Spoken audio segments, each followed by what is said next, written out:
You guys should be good to go. Hey, don't rush us. Don't rush us.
Good evening. I'd like to call our meeting to order.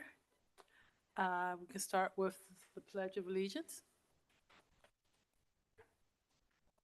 I pledge allegiance to the flag of the United States of America and to the republic for which it stands, one nation, under God, indivisible, with liberty and justice for all. Okay. We will now have reorganization All right, thank and solicitor next. Thank you, Madam Chair. Before we get to the hearings, we have a couple items of housekeeping to take care of this evening. The first is reorganization of the board, which is required annually. Unfortunately, this is the first chance we're getting to do this in 2025. So the first order of business is to take nominations for Chair of the Zoning Hearing Board. Is there a nomination? Nominate our current chairwoman to remain as chair. Is there a second? Second. Since there's a motion and the second, we'll take a vote. All those in favor of Deborah Woodard serving as chair for 2025? All those in favor? Any opposed? Seeing none. Congratulations, Madam Chair, on your reelection. Thank you. Our second position is the Secretary of the Zoning Hearing Board. Is there a nomination for Secretary of Zoning Hearing Board? I'd like to nominate Robert Gwynn. Is there a second? Second. Great. Since there's a nomination and a second, we'll call a vote. All those in favor of Robert Gwynn serving as Secretary of the Zoning Hearing Board, say aye. Aye. Aye. Any opposed? Seeing none. I'll accept on Mr. Gwynn's behalf since he cannot be able to join us this evening. The last order of business is, Madam Chair, I would suggest that there is a motion put forth to appoint each member of the Zoning Hearing Board and the alternate to serve as a hearing officer in the event that is needed as provided in the MPC. Is there a motion to appoint all members of the Zoning Hearing Board individually as hearing officers? So motioned. Is there a second? Second. Okay. Motion and a second. All those in favor of appointing all members of the Zoning Hearing Board, including the alternate as hearing officers, say aye. Aye. Any opposed? Seeing none. All right, thank you. Well, now we'll move forward into solicitor announcements. Good evening, everyone, and welcome to the March session of the Upper Darby Zoning Hearing Board. The board did meet in an executive session prior to this evening's meeting to discuss questions of law and receive legal advice related to this evening's applications and other pending litigation. The first announcement is related to one of the applications listed on our agenda, which is item 3-2 of 25 for 1101 Edmonds Avenue in Drexel Hill. Michael and Patricia Einaval, are you here this evening? Okay, the applicant is not here this evening. If anybody is present for that application and are interested, that application is, that hearing is considered opened and now continued to the April 22nd, 2025 meeting at 7 p.m. here in the Municipal Building Council Room. That hearing is being continued because there was a lack of notice. The property was not posted by the applicant for the sufficient period of time prior to this evening's hearing to effectuate good notice and permit that application to move forward under the board's consideration. So 3-2 of 25 is hereby continued till April 22nd, 2025 at 7 p.m. For all those in attendance tonight for the remaining applications, there are two ways to participate in this evening's hearings if you're not an applicant or the applicant's witnesses. The first is public comment. At the end of each application, we will we'll give the opportunity for public comment. Any resident or other interested party can make public comment at that time. Public comment are statements in support or in opposition to the application and the relief being requested. So we'll give that opportunity at the end of every application. If you believe that you have a particular interest in an application that affects you in a specific way, most likely due to your proximity to the subject property, at the beginning of each application, I'll ask if you would like to request party status. Party status is an elevated form of participation, and it will allow you to ask questions of the applicant's witnesses, present evidence and testimony of your own, receive a copy of the board's written decision, and if you disagree with the board's decision, take an appeal to the Delaware County Court of Common Pleas. I will make that request at the beginning of each application, and at that time we can determine if you are eligible for party status.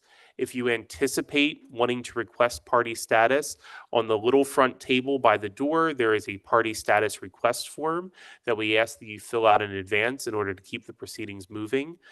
Please provide your name, your address, and most importantly, your email address to ensure that we're able to get in contact with you. And just as a reminder, the board's policy in 2025 is that no new applications will be commenced after 10:30 p.m. and any application not heard prior to 10:30 p.m. will be continued to the following meeting, which is April 22nd, 2025 at 7 p.m. Madam Chair, I turn it back over to you. Okay, we're going to begin with application 2-1 of 25, Miguel Angel Uzo, 423-425 Kent Road in Upper Darby. Parcel number is noted. It's in an R3 residential district. Applying for a variance from section 558A to permit an athletic field in an R3 district. B, variance from section 550-18B to permit a recreational use within 5 feet of the property line. And C, variance from 550-39C to permit a pole height of 16 feet and a fence height of 12 feet where 6 feet is permitted. Good evening. So if you both could introduce yourself. Yeah, my name is Arthur Santos. You- Oh, I'm sorry. My name is Arthur Santos, and I am here to translator for Miguel. Okay, and you are Miguel? Miguel. Okay. Can we have both of these individuals sworn in?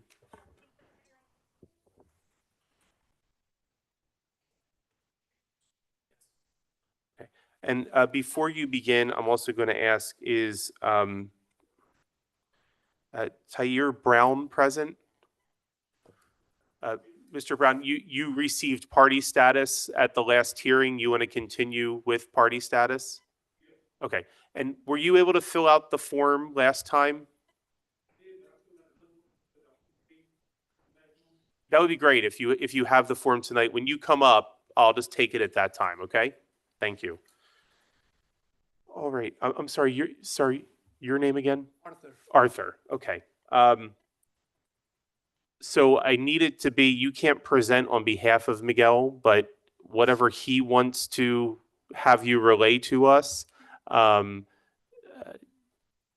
Yes, we'll go back and forth a couple times.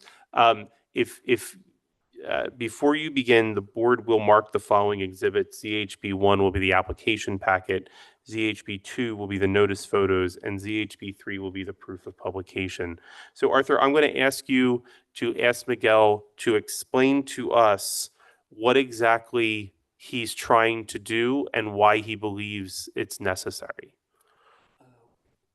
Estás haciendo eso y que tú piensas que es necesario hacer eso. Oh, solo es que el campo tenemos solo como para una diversión y para que es como para para que no entre en estrés tío y esté viendo ahí lo que jugamos, porque a él le gustaba eso. He's trying to build or make a little field to sports field outside on the back side of the house to entertain. He has an ankle, he's a handicapped man. So sometimes he like to come over and enjoy a little bit to kill the stress, and they try to make something on the backside too for that reason. Okay, so you've called it a sports field? Yeah, like they enclose it up with the walls, a little like a fence to not the balls goes through the neighbors. And so, ask this question. What will the surface, the ground be? It will be grass? Will it be paved? Will it? It's, you know, it's a ground like a sand, like a little sand. Sand. Sand, yes. So I think I refer to it as a volleyball court. Is it for playing volleyball? Yeah, something like that. Volleyball. Sí, es ecuavóley, no voleibol, sino se juega 3 personas de un lado y 3 del otro lado. He said he played 3 people one side and 3 people other side. It's not volleyball. What is volleyball? Es casi lo mismo que voleibol, pero no ve que en el voleibol juegan 4. ¿Cuál es el nombre de eso? Es ecuavóley. Equibowling. Equibowling? Sí, ecuavóley. So just play 3 people each side. It Okay, looks like so- volleyball, but less 1 people each side. All right. So a modified version of volleyball, but sand and a net. He has a net around. I saw it. Yes. How big is the area? How big is the court? El arquitecto puede indicarlo eso. The architect can Okay, explain. We'll wait and ask that question then. Just a minute for the architect. And did Miguel say that the court will be fenced in? Is a red fence in, but Okay. not a fence like chain-like fence. Is like what que está ahí? Es como le diríamos, como una carpa, pero es para exterior de nuestro parque. Yeah, it's like a net, all around exterior net. Just that for now. How high is that net? ¿Cuál es la altura? Es como 12 pies de alto tiene. ¿Cuánto? 12 pies de alto tiene. 12 feet high. 12 feet high.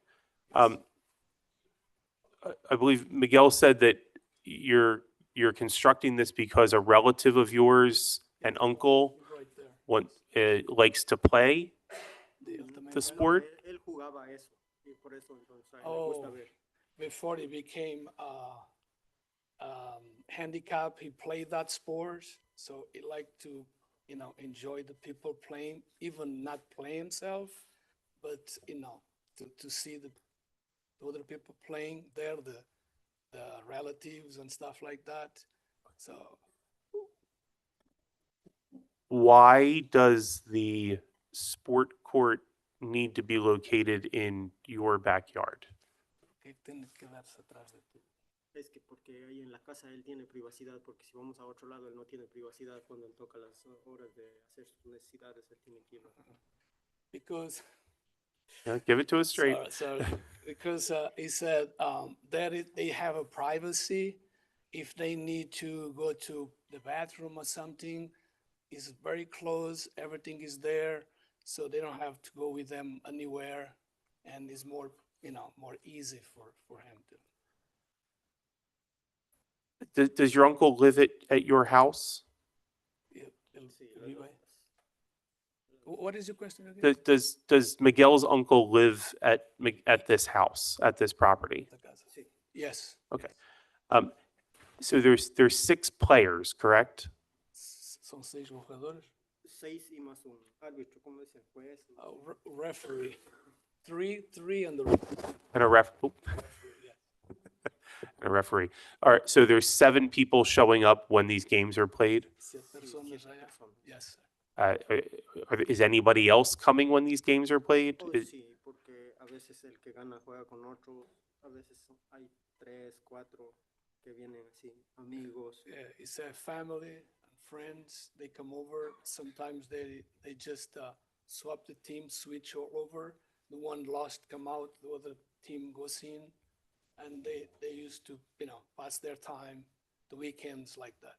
So how many people are there on a regular basis? ¿Cuántas personas más o menos están ahí por día? Unas 40 personas.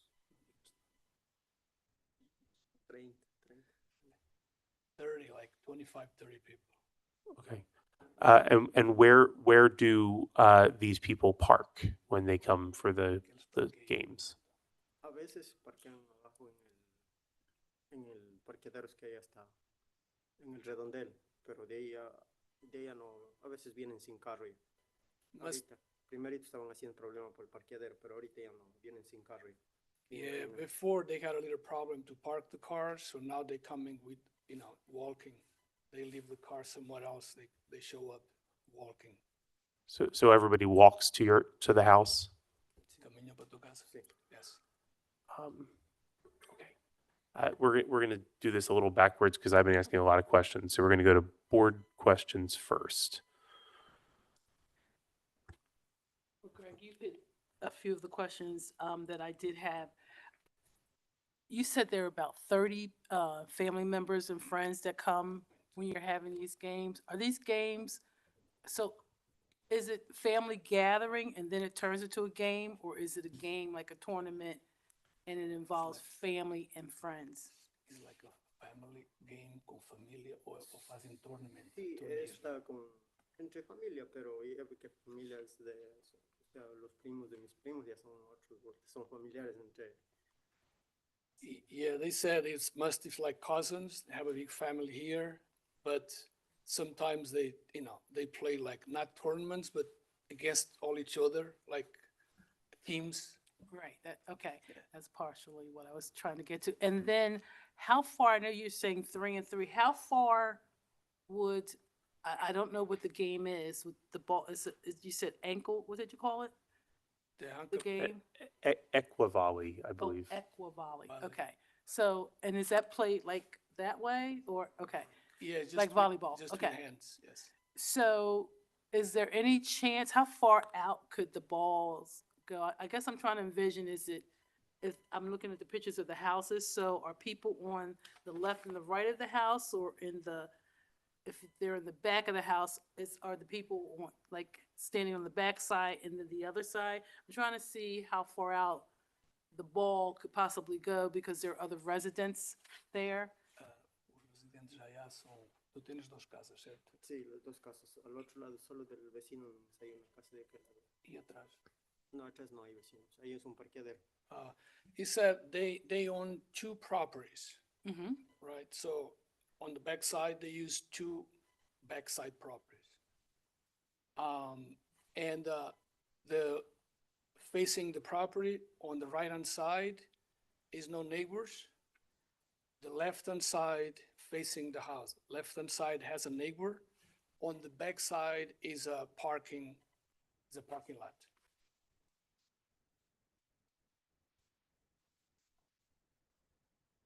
Okay, thank you. Mm-hmm. Yeah, I'm sorry. No, you're fine. So anyone can go to like a sporting goods store and get a volleyball set to set up in their backyard to play. Why do you need to change the zoning? Why do you need to get a variance to change, like to approve the use for you to play the game in the backyard? So cualquier persona puede ir allá a jugar. Tú quieres un variance, una ley para No, para que después no estén diciendo que estoy violando las normas y quiero que todo esté en regla. So he's trying to make everything the right way, have not the people complain on their side. So he wants to build like a fence exactly the way it has to be done, because he did it without just by himself. He thought 12 feet is 12 feet, but maybe needs 14, maybe needs 10 or whatever. So he wants to do everything the right way. That is why he's asking. So then, why not just seek a variance for a fence height? Why are you trying to change? You're seeking a variance to permit an athletic field in a residential district and to permit the recreational use, I guess, within 5 feet of the property line. Why do you need those variances if really you're just trying to address the height of the fence? Que tú necesitas para la cancha, si estás preocupado más con el fence. Para que no pase la bola donde los vecinos y no estar molestando de ninguna manera. No, están diciendo que tú no sacas solo el variance para poner una fence y dejar y no dar el estás pidiendo para hacer una cancha. Dice, ¿por qué tú no me pides solo para poner fence a volta y deja estar así? O es que es, no, es que lo que pasa es que es mejor tenerla todo en orden y no quiero tener después ningún problema, porque por alguna cosa de repente va a haber un problema. He tried, same thing, he tried to avoid problems. So he said he can do for just the fence, that is okay, but what about the field? If somebody comes behind and say, hey, this is not appropriate for you guys to play here. It's not appropriate for you guys. So you're having organized games that's open to the public? To organizar para el público. No. Solamente hacemos un party porque somos católicos, pero para una fiesta que hay y somos devotos de la Virgen del Cisne. So that is not for like a tournament. It's just for them to play. But he said, once a year, they are Catholic people. Once a year, they make a party there, and that they make a little tournament to get money to offer for the saint they believe. Steve, I think this also might have been an interpretation issue from the zoning officer. So I don't know if you want Josh to weigh in as to why he directed the applicant to apply for a variance. Yeah, I'd be happy to. Yeah, so this came to us right in the form of a request that that there were these games going on and that they developed a court right without any permits. And it was it was the zoning officer's determination that just based off of the permanent use of the court, the build, and then also the frequency of the games and the disruptions to traffic, noise, and to the residential nature of the neighborhood, that this fell into an athletic playfield, which is only permitted in a recreational district. This isn't your once a year graduation party Right. volleyball game. The frequency, the permanent structures are there, the noise and the traffic is there. And that's why we made that call. Okay. So, but inherent in that use is, and this is a question, I guess, is if it's for the athletic field use, that's a public, open to the public use? Or is that like a private club or something, like a private sports club? I just don't know. I guess I'm yeah, not, it would- because I'm not clear from their testimony. Even if it was a private recreation club, right, that would still be a special exception in the R3. So we also specifically note community recreation centers. I mean, I wouldn't put that as this. Okay.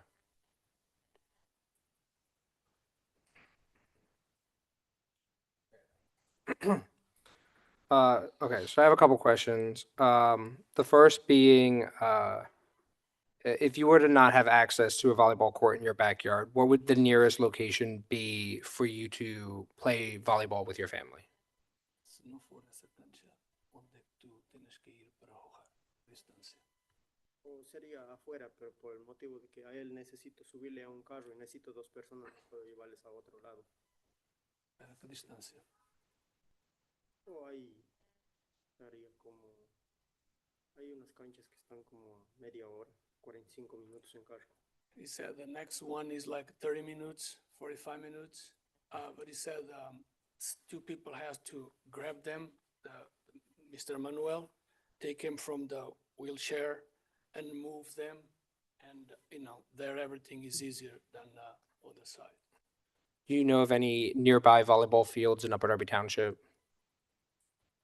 Could you repeat again, sir? Do you know of any volleyball courts in Upper Darby Township? ¿Tú conoces algún volleyball court in Upper Darby Township?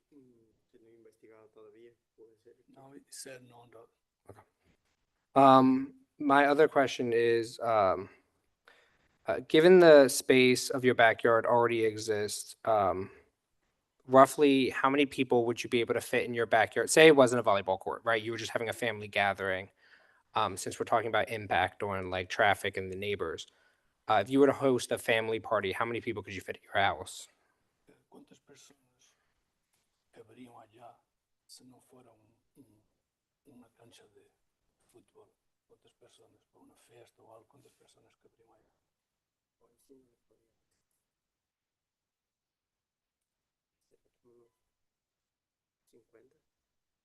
Guessing 50. Okay. And was that any more or less than the amount of people that you would be having at any one of your games? Ni más otras personas van a ir allá sin ser aquellos que van a jugar. No han llegado todavía, pero sí han estado queriendo ir, pero no hemos dicho que son familiares. Yeah, he said that is for themselves, but some other people other kids try to ask them, but he said, no, this is private, it's for us. Okay. It's for my uncle, so sorry. Okay.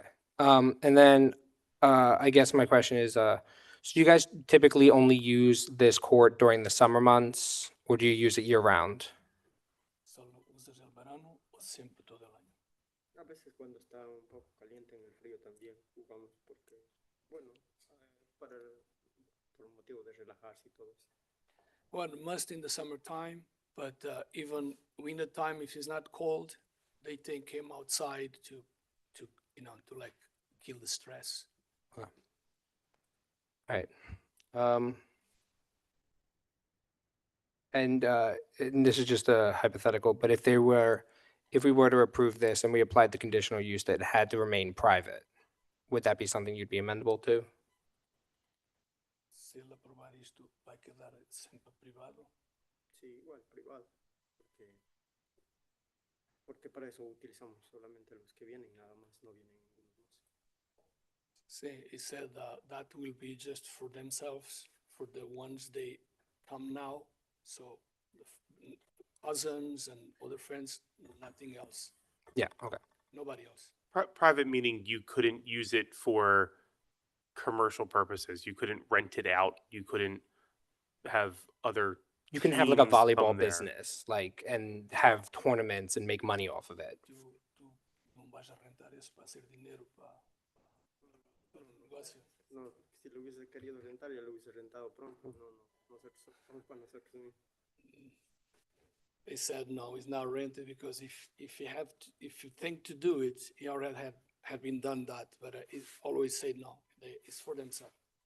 I have a follow-up question. What are the so you did mention that there was an occasion where you guys used it as like a fundraiser. What is the frequency of which you're using that as a fundraiser? ¿Cuál es la frecuencia para engarear dinero para la iglesia? ¿Cuántas veces al año? Solo una vez. Once a year. Once a year. Okay. And then what is the frequency of your guys' games in general? Just, I guess, during the summer months within your family? ¿Cuántas veces ustedes? But per month? Well, during the summer, like, is it like, are you playing with your family every single day? Is it like once or twice a week? Is it just on the weekends? Like that kind of? ¿Tú juegas solamente final de semana? No, Todos vamos los días. todos los días jugamos. ¿Para qué le voy a mentir? Todos los días jugamos. Cuando viene el trabajo. Sí, cuando venimos del trabajo, como a las 5, las 6, entonces ya llegamos, cambio, decía, nos ponemos a jugar. In summertime, almost every day when they come over, if they have not tired, always they have people there, cousins, because they live 2 houses. And always they play, say, I'm not lying, always we play. Almost every day we play. Okay. And then I guess my final follow-up question is just a reiteration. And if you weren't to have access to this volleyball court, you would not have a location nearby for your family to go to?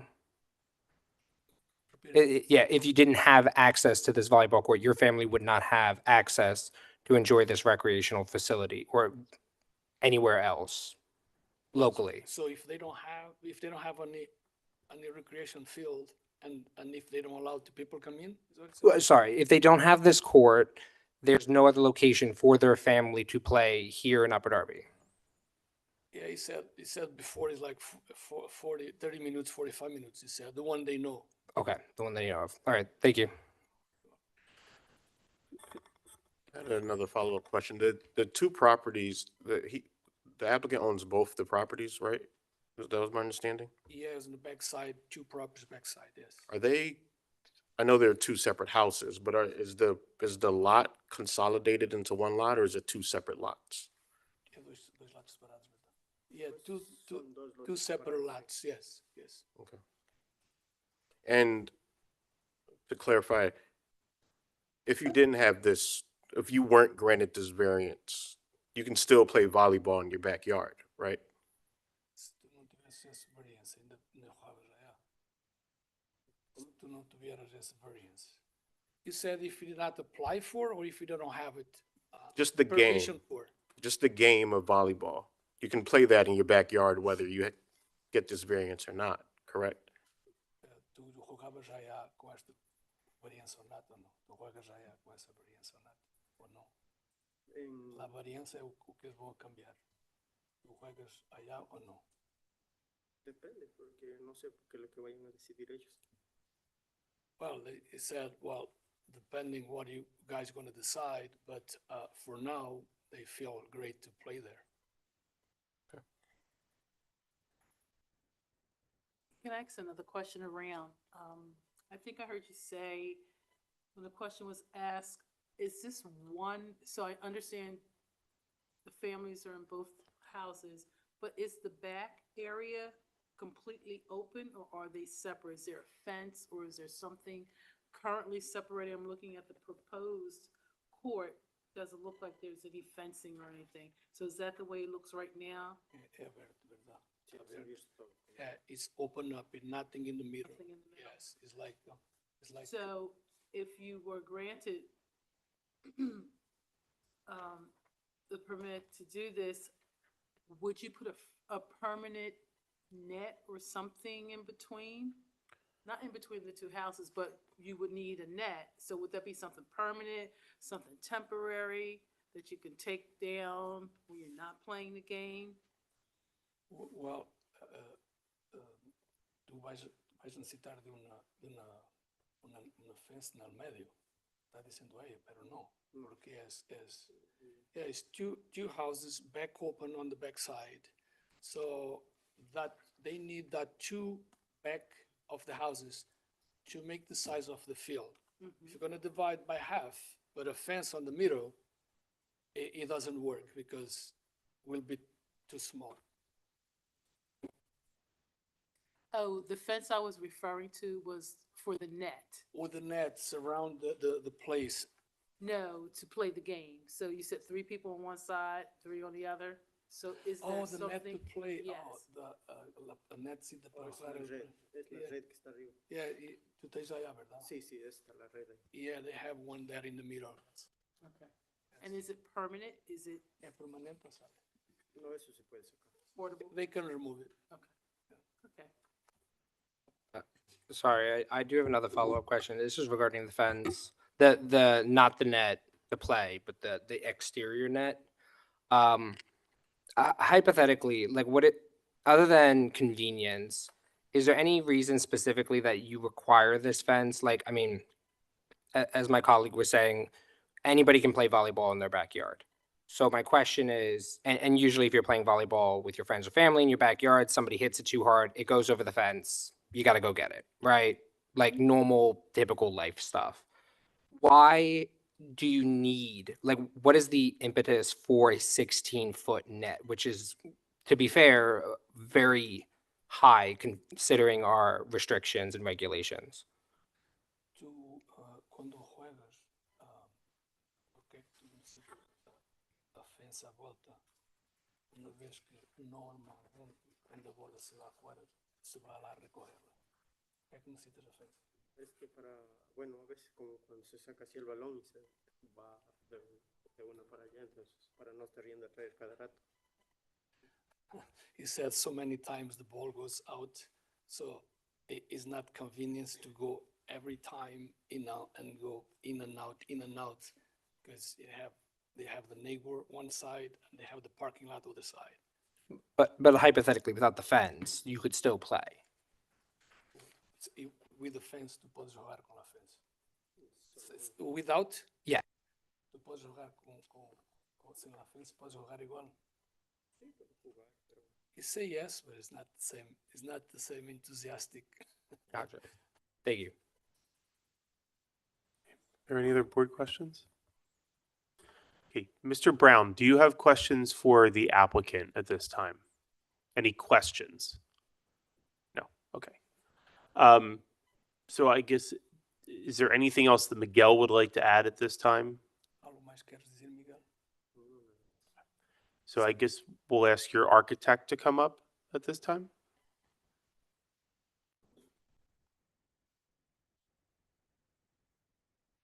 Big plans. How you doing? I'm Ronaldo De Luna with Loon Build. I'm sorry, can you state your, Oh, yeah, I'm sorry. Ronaldo De Luna with Loon Build. Ronaldo. Last name is DE space LUNA. Yeah. Yeah. Yes.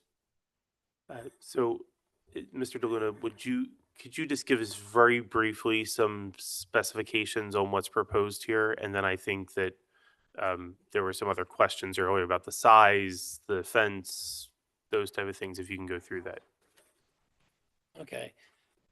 So when I went there initially with the client, they proposed an athletic court. And when I was there, and I don't know if you have copies of this. If you can see the photographs, basically there was about 4 or 5 kids. So his wife basically said that they wanted a place for the kids basically to play and also for them to play athletics. And if you notice at the vicinity map that I have, there's a commercial, I guess a commercial lot there and stuff like that. So she just wanted basically supervision for the kids and also a place for them to play. As you know, they own both lots. They wanted to have a big, almost a full-size court. And they have right now around the perimeter, they have poles in the net for, they're like 14, 15 something feet, 16 feet.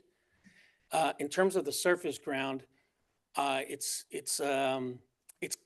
very compact. It's not asphalt, but it's very compact gravel. So it's, it's a fairly hard surface. And any other question? How large is the court? I think you can turn on that microphone right in front of you and use that as well. Yeah, just press the base. The green light should come on. Okay. So yes, 30 feet 6 inches, the depth. The width is 57 feet 2 inches. And comes out to 1,744 square feet of surface area. Is that excuse me, is that a standard size? No, that's not the standard size, but let's just put it to you this way. If they had, what do you call it, just one lot, it wouldn't be for the standard size. So they do have plenty of space around the perimeter for people to sit down. Because they do have some benches, there. Board questions? Yes, so that, 1,700 square feet is the entire footage for just the volleyball? For the athletic court? Yes. Yes, ma'am.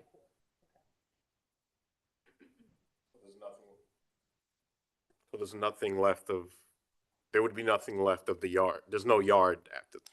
I mean, you do have walkways around the perimeter.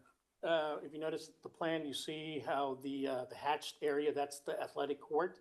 And then around the perimeter, you do have a place to walk.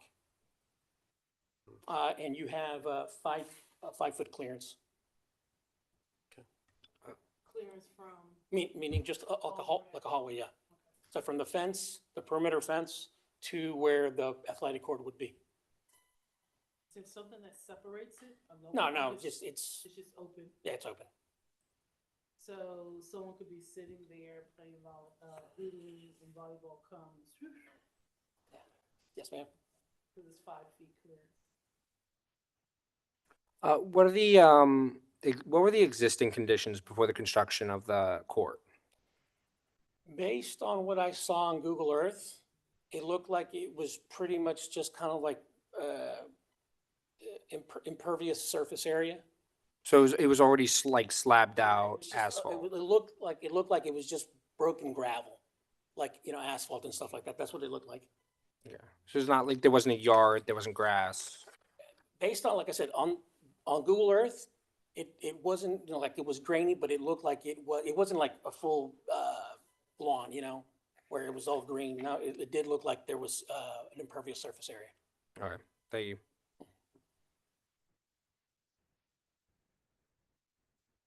Any other board questions for the architect? Mr. Brown, do you have any questions for the architect? Anything else you'd like to add? No.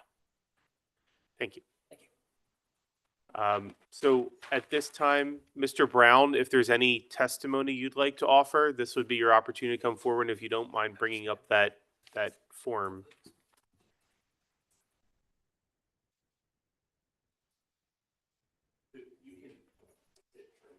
We can sit. Or if you want to get back and forth, go to that chair. Mr. Brown, can I have that form? Thanks, sir. You are welcome to offer whatever testimony you'd like.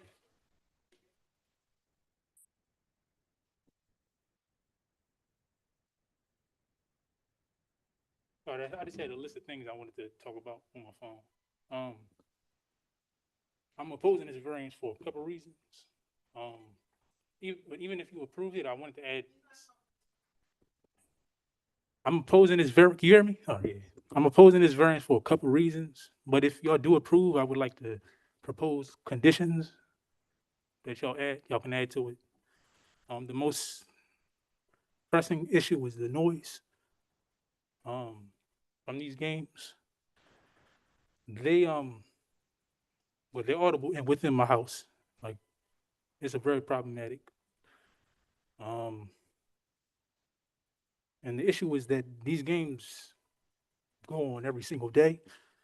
Like within this last month, every single day they're out playing, and it's a constant noise ordinance violation. I have recordings of it. I don't know if am I allowed to play those? No.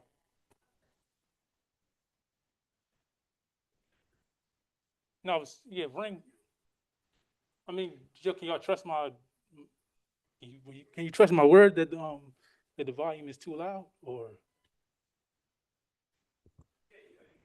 This is your opportunity to offer. So, the board then makes a determination whether they find you credible or not. So you can offer whatever information or testimony you want to share. So just for,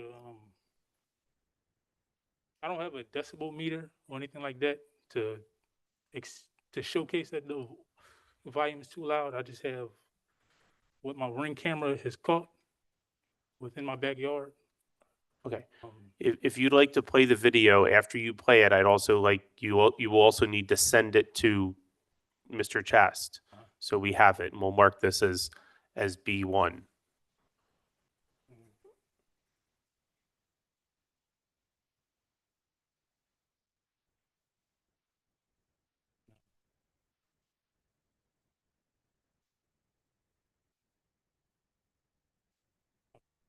sorry. That's the,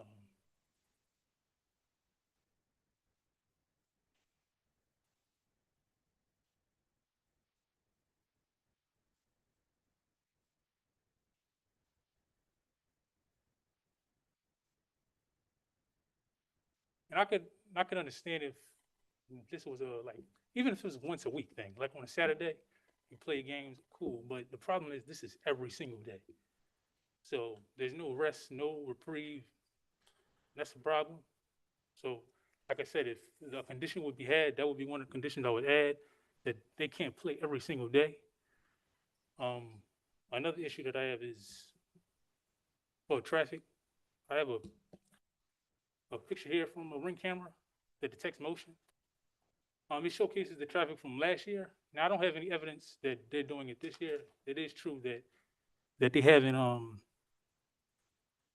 like, used to be an issue with, they would be parking on the pavements of the house that I live in. That hasn't been done in a while, but the thing is, the traffic wasn't that problematic back in 2023, but then once the summer rolled around, it was chaos. I live in a cul-de-sac, so so it would literally be closed off. You couldn't, if you tried to come in to U-turn, you couldn't because the cul-de-sac was completely blocked off with cars. I can't say whether they'll do that again, but I can say that I have evidence that it has been done. You want to see the picture? Well, Mark, this is B2. We'll have to hold on to that picture. Is that okay?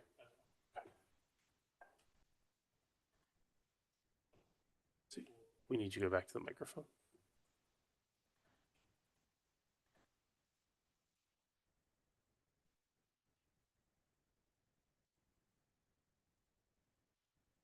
So yeah, so parking on the pavement, that's an issue. Crowding up the street, that's less of an issue for me, but it is an issue for the entire street. But I can't speak for everybody. The main thing I'm concerned with would be parking on my pavement. If someone else's pavement was parked on and they cracked, my next door neighbor, I can't say whether it was anyone related to them, but I just know that there's a possibility that the pavement can get damaged by people repeatedly parking on it for extended periods of time. So the last, well, maybe not the last thing, but another concern is littering. I don't actually think the neighbor knows what his guests are doing. You know, sometimes they'll like sit on the property, and my ring catches them, and they'll be, you know, they'll be leaving beer bottles on the grass, or they'll be like too drunk to move. Like just last week, just last week, there was an incident where someone was too drunk to move. They had to be told to move. They gave lip because I'm not sure what exactly they said, but the guy was too drunk to move, and it took a while for him to be able to get up. But that's just one example. So yeah, littering is an issue. There'll be like cracked beer bottles on the driveway of the house that I live on which I have to sweep up, or perhaps the neighbor will get it. And the next day, if he sees it, sometimes they don't. Sometimes we just have to kick it to their side. Or we'll, if it's a beer bottle that's intact, we'll throw it away.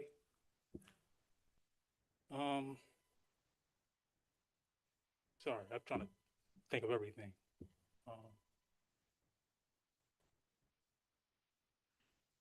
So yeah, that's an issue, littering. That's pretty much the big, oh yeah. And the net, even though I've had a talk with the neighbor about this, and maybe now that I know that they're trying to get a better net, maybe this isn't a problem anymore, but the ball does come through a driveway. When y'all asking questions of could they play the volleyball game without the net, if they did, they would be hitting our cars. Right behind the net is our driveway where there's cars. So that would be a problem if there wasn't no net. And even with the net, the ball does occasionally slip through. I had an issue with them coming to get it, but I've talked to them, so I'm not really too concerned about that.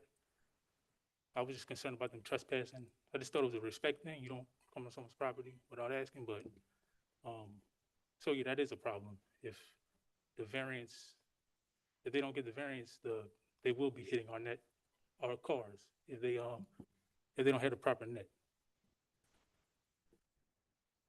I think what else?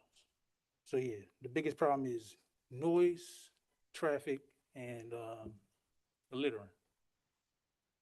And I guess I don't know what condition can be added to stop the littering part, because that will require the people that he invites over to have an understanding of what's going on.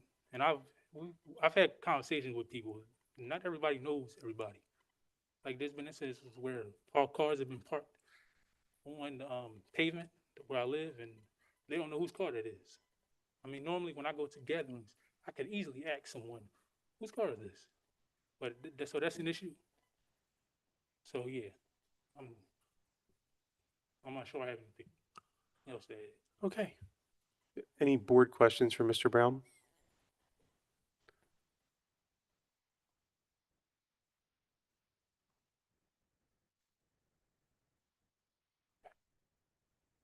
Right. Uh, Does the applicant have any questions for Mr. Brown? Do you want to ask Mr. Brown any questions?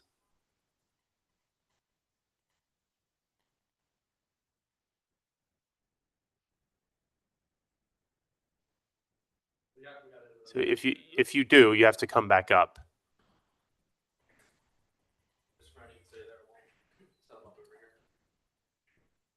Actually, can we put Mr. Brown in the chair? Actually, Mr. Brown, can you sit over here, and then you can come back to the podium, just because I think that's probably easier with the translation.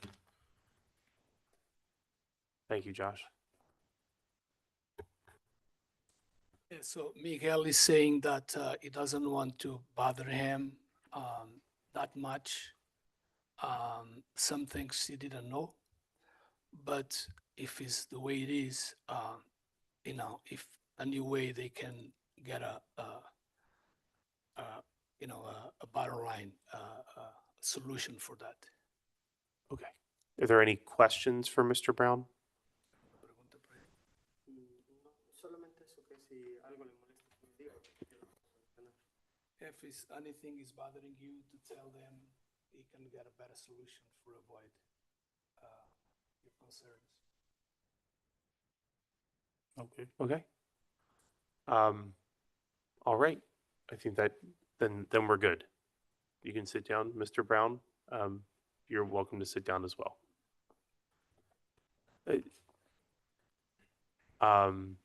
Madam Chairman, Chair, at this point, we can take public comment. Is there anyone here that'd like to make public comment?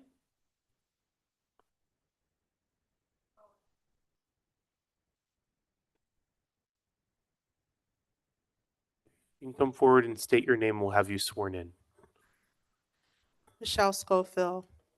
Please spell your last name for me, please. Schofield.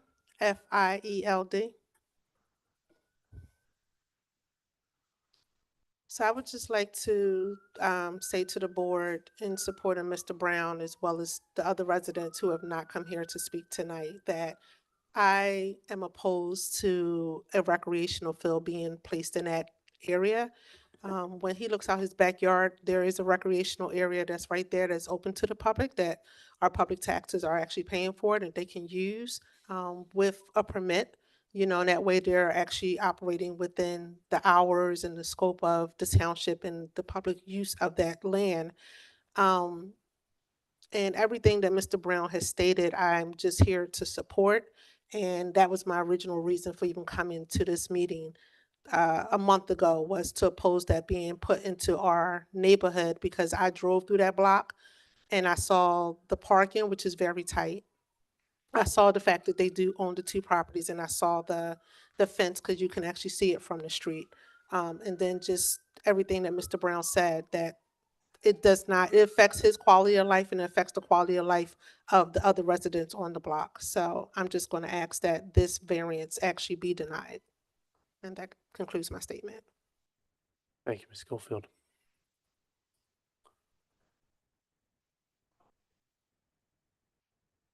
You can add public comment, yes.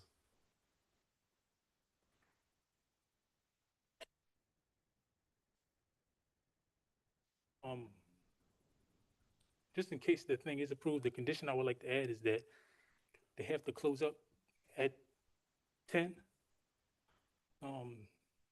Lately, the latest they've been playing is like 11:40, which is not as bad as it used to be. It used to be at times where they'll be out there till like 3 o'clock in the morning.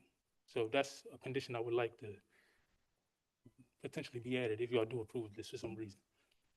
Okay, that's it. Thank you, Mr. Brown. Any other public comment?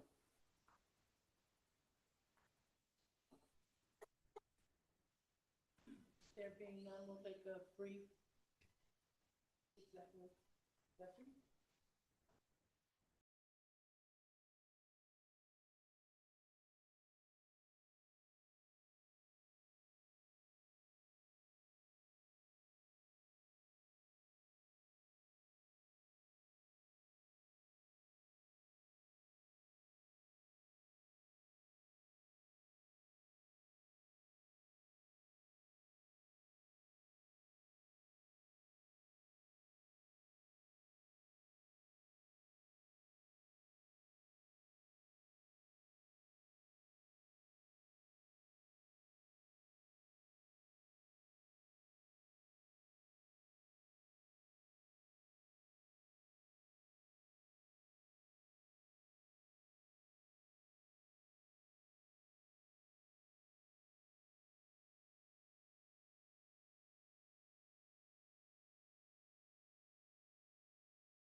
Muted.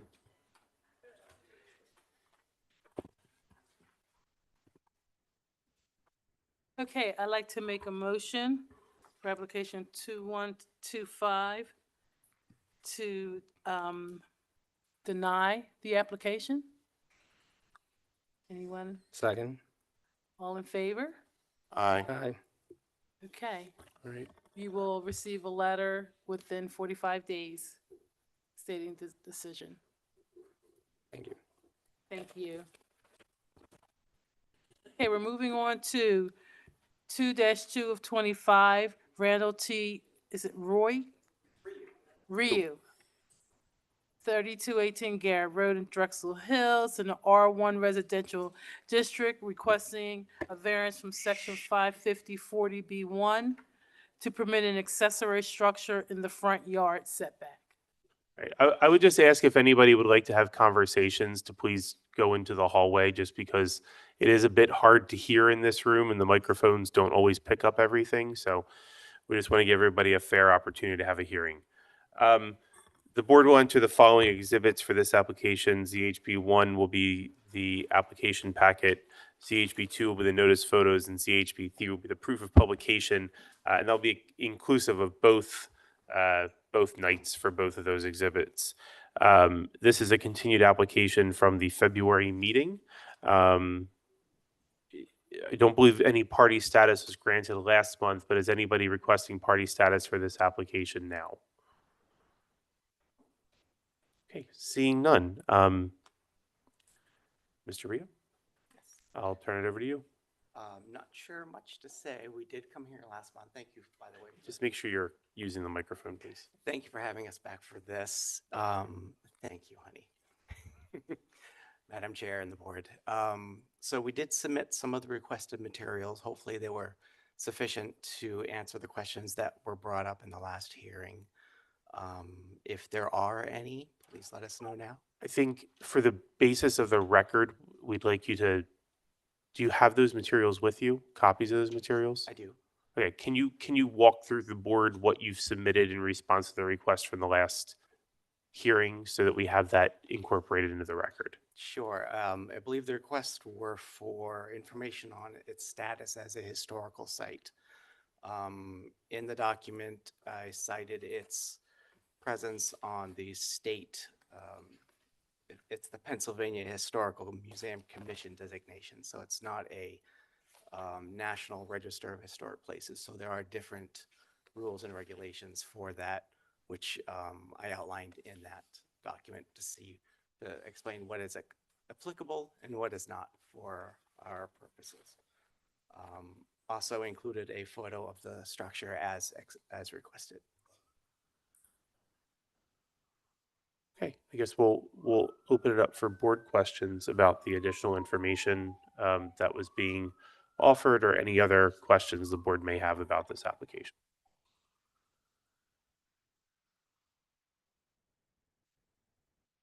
Can you just refresh my memory from our last hearing about what was the reasoning behind not being able to move the structure?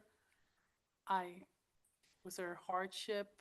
Sure. So, can I have your name again, please? It's Nicole Ryu. Thank you. So, basically, we have a tree that is directly next to, closer to the backyard. That is massive. And then we also have a 35-foot by 30-foot garden that's directly behind that. That's been established for a while. And is that all of the land to the back of your house? No, we have, I believe it's 0.85 acres, but the problem is the backyard actually funnels water down. So it becomes really soggy and a structure would not sit well back behind there. If you go on the other side of our driveway, there is a small section that is pretty dry, but that's another garden. And then we have some dogwood trees back there as well. And we're going to need to do some work back there and remove a fence eventually.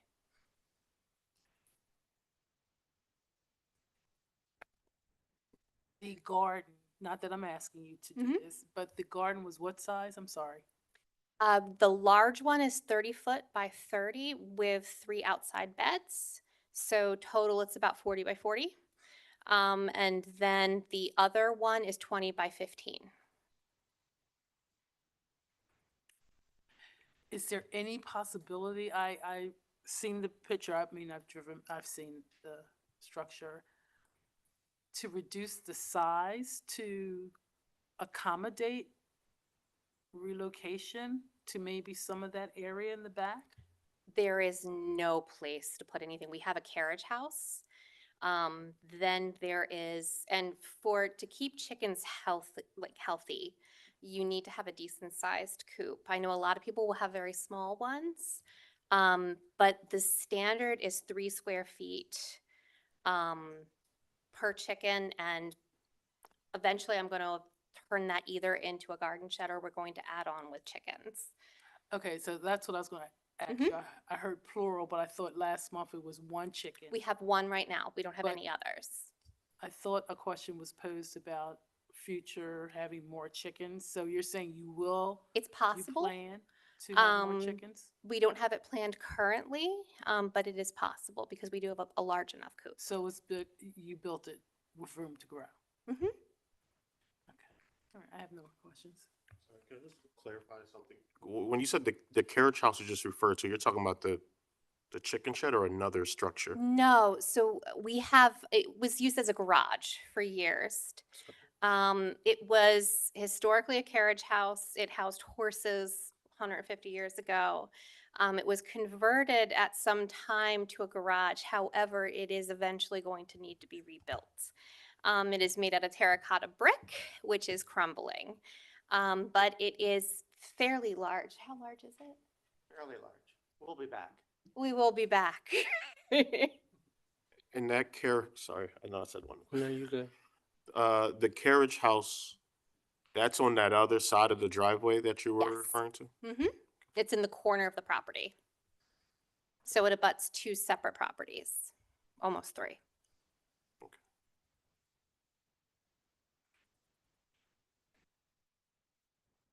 I'm done, sorry. Okay.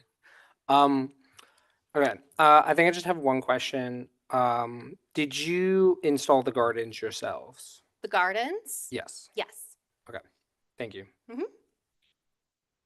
Are those are like raised, like in garden bed, or what do you call, those are, So it's a built-in garden I have 7 raised garden beds and then an in-ground beds on both sides of the fence surrounding it. And it's a short fence. I guess this is a question for Josh. We don't have any regulations or zoning relating to gardens being an accessory use, right? Not unless you want to put a structure. Okay, but like you can technically put a garden anywhere on your property, right? Yeah. Okay. All right, However, thank you. it's been established. I have some very old plants in there. I split a peony from the yard. I understand. So I do think the only thing that I think might impact that is fencing. If the garden's enclosed. That's true. You know, depending on the zoning district, we don't like fences in the front yard. Is your garden fenced in currently? it is fenced in and in the backyard. Okay. And could you describe the fence for us? A 3-foot tall wooden fence. Separated pickets. Mhm.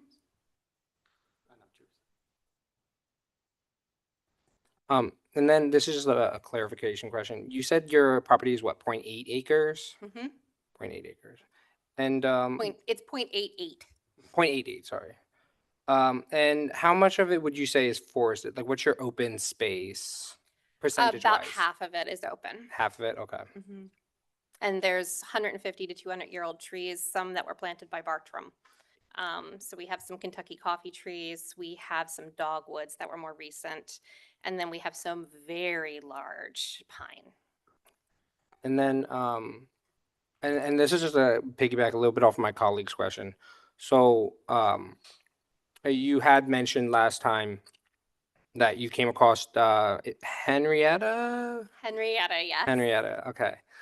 You came across Henrietta, took her in, and then decided to build this shed. And at that time, you would testify that you was just gonna be that chicken and then, give her a good life. We don't and- have any other chickens. Yes.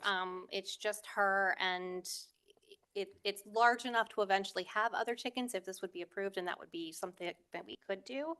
We would like to at some point, but it's not happening recently, like in the near future. All right.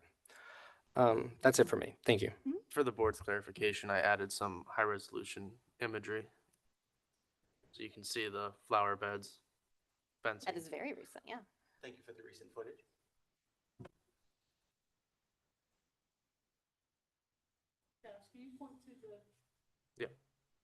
Two. So the coop's not here yet, but it would be. It's under Oh, the tree, Yeah, it's because that's a Gosh, pine. there it not very is. visible. Well, from space, I guess. So yeah, so here's that big tree you're talking about. Right. Yeah, there's several.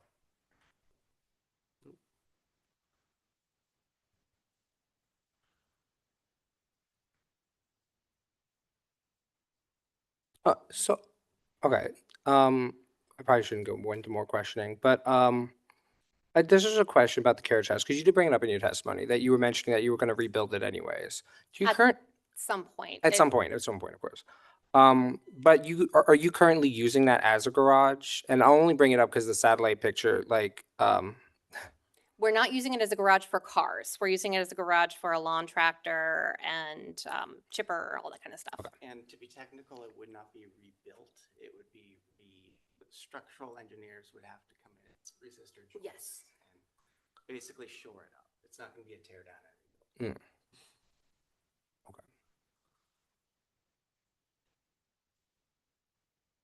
So right now, where the carriage house is, I don't know how recent this picture is, but there is no way, 2024.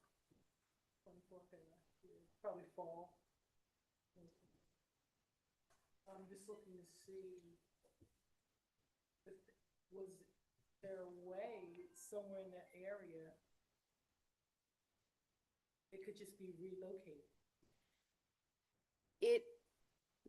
Frankly, it would be very difficult to relocate it because we would have to take it around the entire house because it's not going to fit between our current porch and that tree. And if you look at the corner of the garden and the corner of the house, it's not going to be able to fit through there. So we would actually have to move it all the way around the house, which is wooded. So we'd have to miss all the trees to get it there. So Oh. that's you taking it in one piece. Is that what you're saying? You can't take it, it wasn't built in one piece, right? It is very well built. It's insulated fully. It's not like pieces of plywood that are just tacked together. It's actually joisted. Has insulation between the inside and outside walls. There's full working windows. Another thing is the driveway is probably going to be moved at some point, so it's a little more straight. And a walking path from that driveway and carriage house to the house. So that area would be used for other purposes. Not to mention the fact that it floods. And it does flood. You don't want a structure there. So when you built this, and you did not have a permit for this, right? When you built this, was the intention that it would be here forever? Yes. Yeah, and it was built because we had vague assurances that it would be okay. One of the zoning officers stopped by. Yeah, and said that it would be fine where it is. This is once the walls had been up. And honestly, it is on us for not checking more closely about it being within the front yard. We thought that it was in the setback and it would be okay. But that is entirely on us. Who made the Wait, how much into the front? Can't recall About from- 6 feet. And it's only on the side of the house. It's 6 feet in front of the front line of the house. But if you take the line of the house out to where the front portico ends, it's about 3 feet out. So if it was in the same location but smaller, you would have complied, essentially? I don't think safely could have been smaller just because safely? If we're going to, for the chicken, we have one chicken, but eventually if we're going to convert it into using it as a shed, there's no point in making something smaller. What's the size of it now? 8 by 20, 8 feet by 20 feet. yes, 20 feet back. So 20 feet is not sticking out in front of the house. So 20 depth. Right. Yes, And your testimony is that you're actually only encroaching about 3 feet into the front yard. yes, And that delta is what wouldn't be safe, is what you're saying? We wouldn't be able to push it back. because the tree is there. Yes. No, I guess I'm not being clear. So I'm talking about the size of the structure, right? Like dismantling it and shrinking it. No, I think I know. So it's 8 by 8 for the house, itself, and then there's 8 by, was it 12? For the run, Mhm. so that there's 2 areas there. I'm sorry, what's a run? That's like the outdoor space? Yeah, Okay. because we're not free ranging chickens, so. We don't want them running around. Okay, so I think I understand. So my question is, if this was 8 by 17 feet, you wouldn't need a variance, correct? In hindsight, I don't think so, No. but here we are. Okay.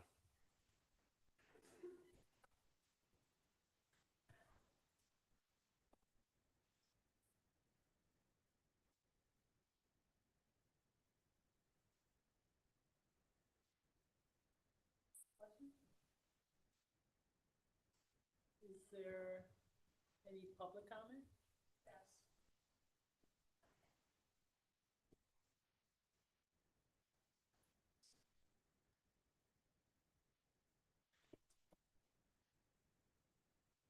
For the record, my name is Michelle Schofield. And I'm here today as a concerned community member who values the historical and cultural significance of the Garrett House. While I respect the property owner's rights and believe that this variance request raises important concerns that deserves careful consideration, the Garrett House is not just a building, it is a piece of our shared history. Generations has recognized its significance and it has served as a landmark that connects us to our past. Considerably, that is on the list of being an underground railroad, is one of the sites on the Underground Railroad.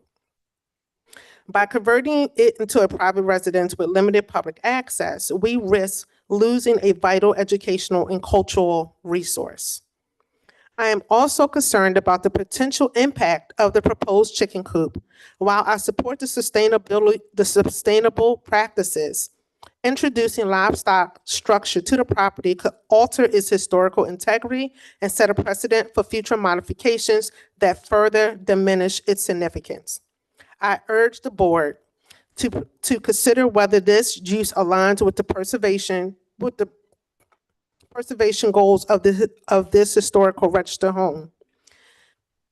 If the variance is granted, I respectfully request that the conditions be put in place to protect the home's historical character. This could include restrictions on alterations, commitment to periodic public access, or guidelines to ensure that the home stay an asset to the community.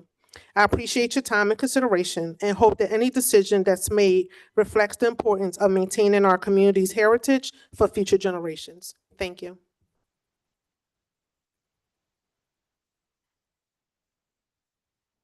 Is there anyone else?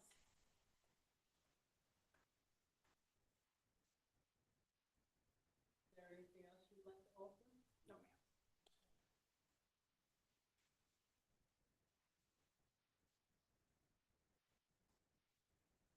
Give us one more.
We're off, okay.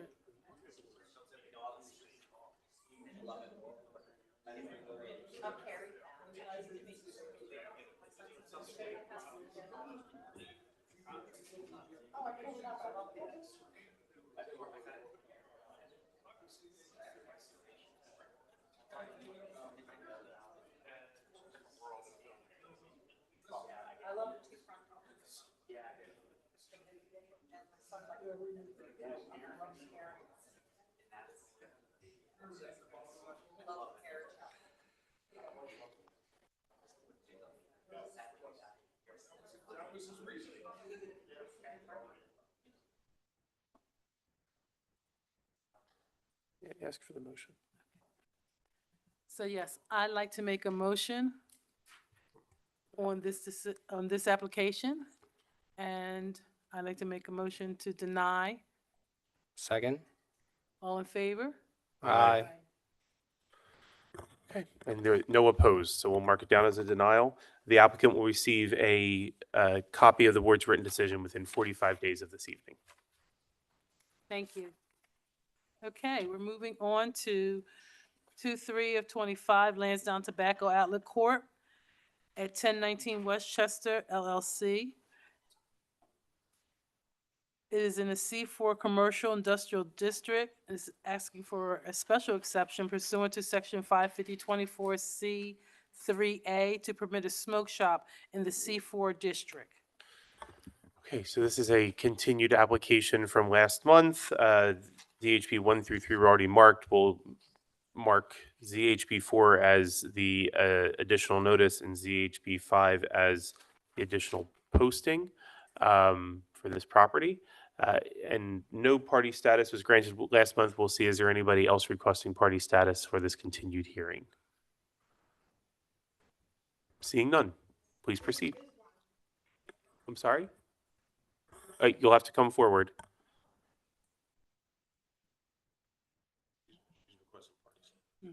Yes.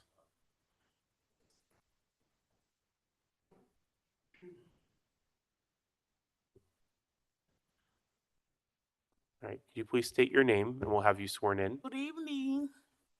My name is Agustina Gomez, Okay, and I did you get that? Now, I'm sorry, can you spell your name for me, please? Agustina.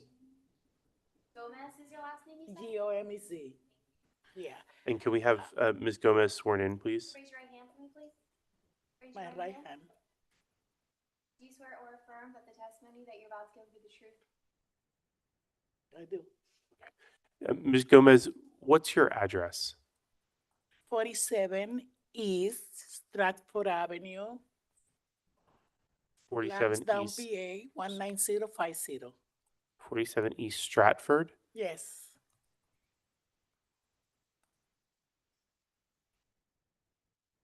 And how close are you to 63 North Union? can I count it by blocks? It's about 2 Sure. blocks. So 47 East Stratford? So you are, so ma'am, if you are at your house, you cross over Wycombe Avenue and then the next street is Union? Union, yes.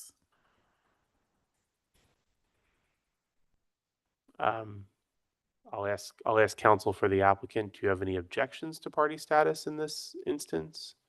No. Okay. Does the board have any thoughts on party status before I make a recommendation?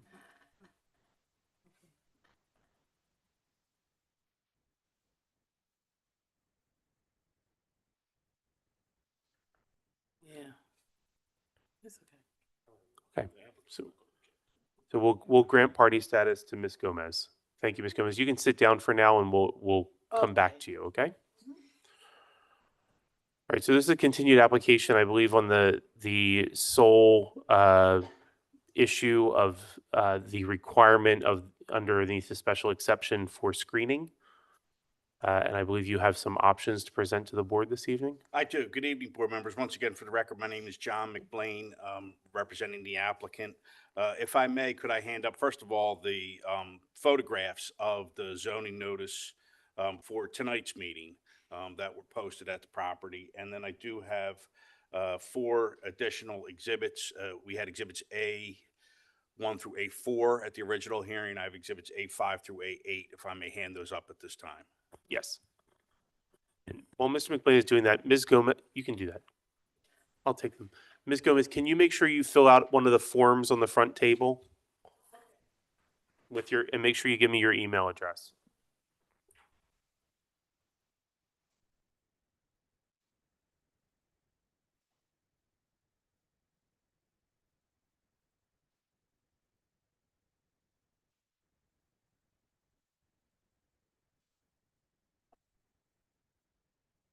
And if I may, just to describe them, again, Exhibit A5 depicts buffering that would be placed in the some of the parking spots along Union Avenue and onto Pembroke. We originally, and there's been several designs, and we have, I have been in touch with Mr. Chast regarding those. Our landscape architect, who works for the owner of the property and has done about 15 different properties, indicated that originally the thought was we could put it in that area between the sidewalk and the car bump, but there's not sufficient room to have that for a tree to actually take, and the mulch and the areas that would be needed for that. So he's providing 2 different types of designs here. One is, like I said, is an Exhibit A5, trees that are along the frontage of where the smoke shop would be at the corner of the building and then on to Pembroke. Exhibit A6 depicts a different concept of internal trees that would be not on the edge of the property, but located in interior parking aisles.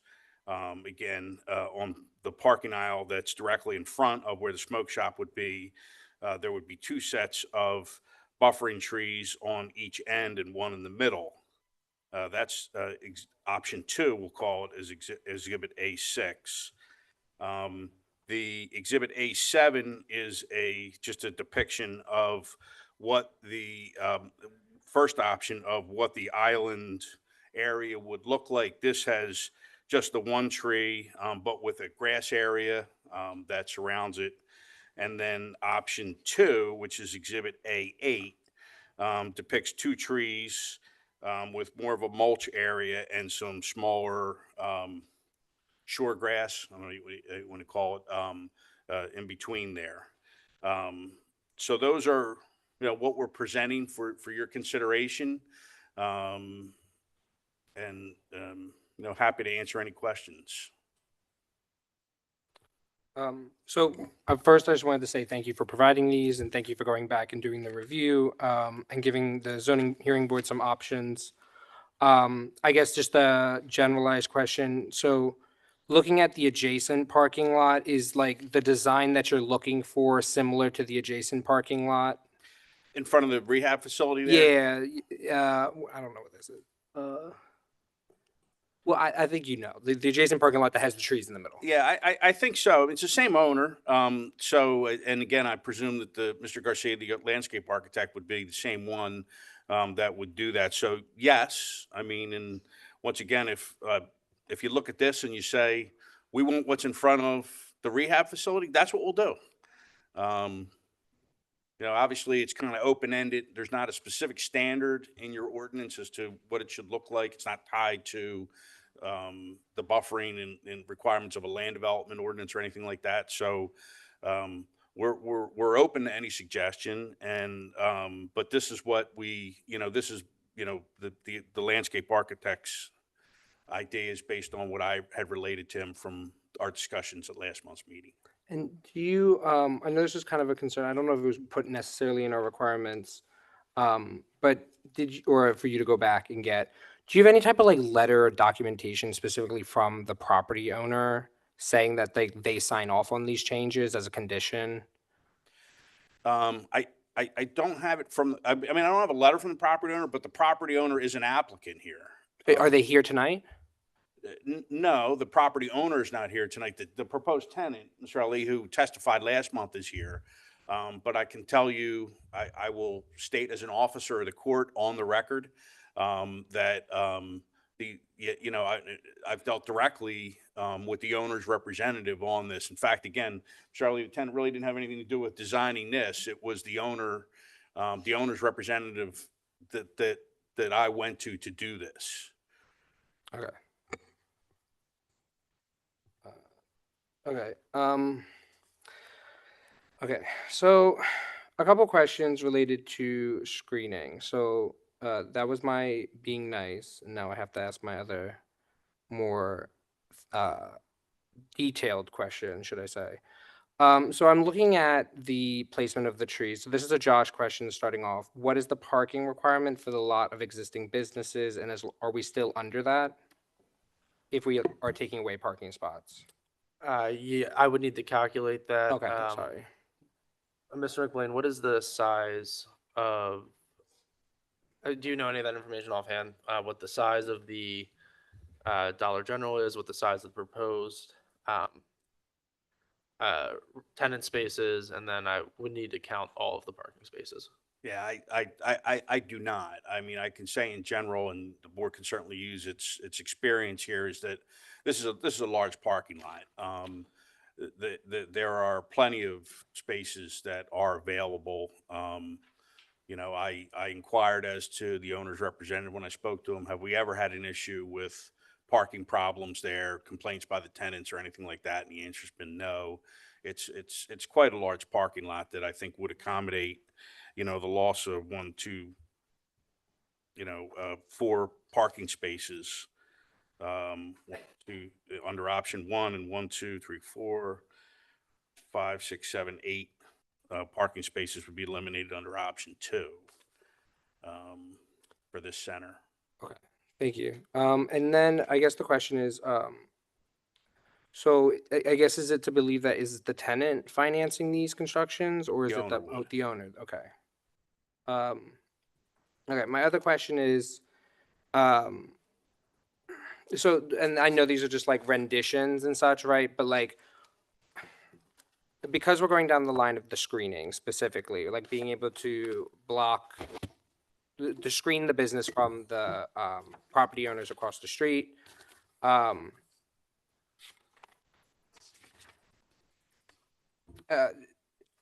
think, let me check, what are the,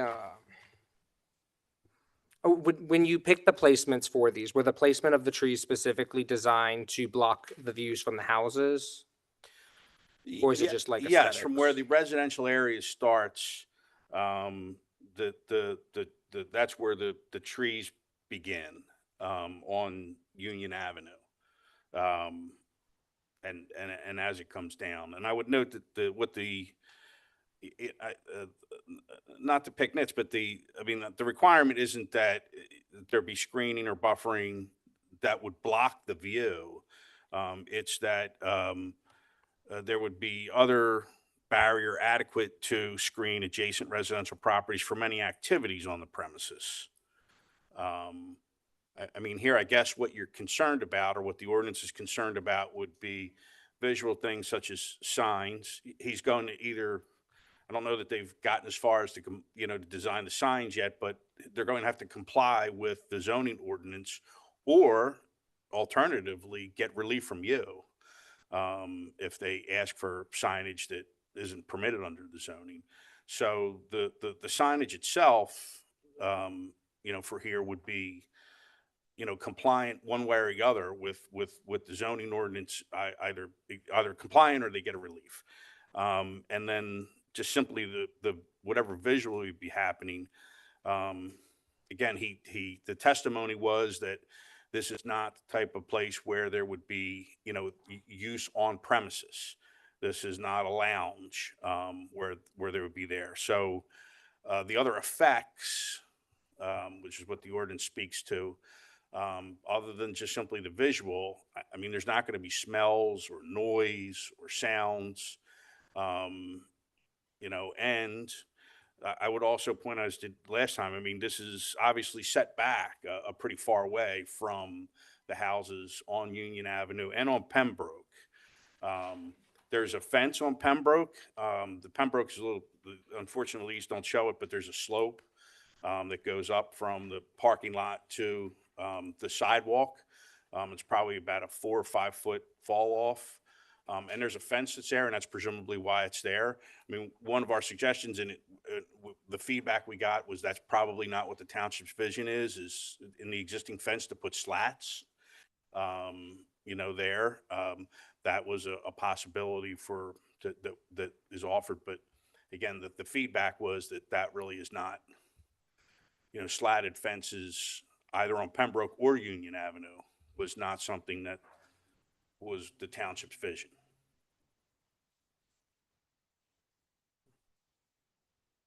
So I know the landowner is the applicant here, or is listed as one of the applicants here.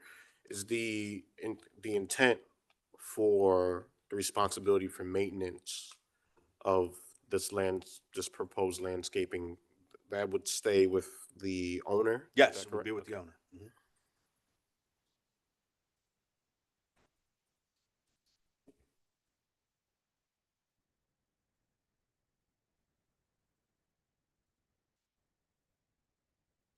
Actually, I have one more question.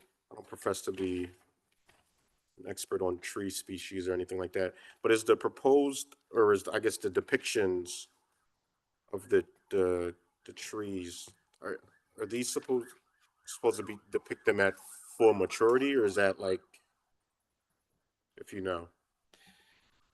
My impression would be that these would be the type of trees that would be installed. I mean, we're not talking about putting in little saplings and waiting 10 years till they grow to this point.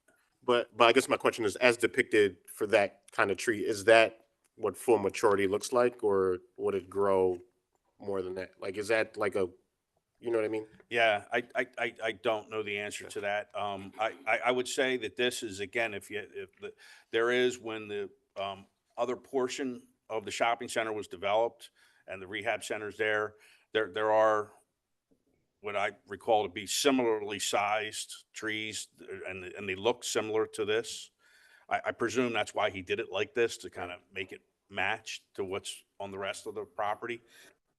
So that seemed to be, you know, how big they were. Is there,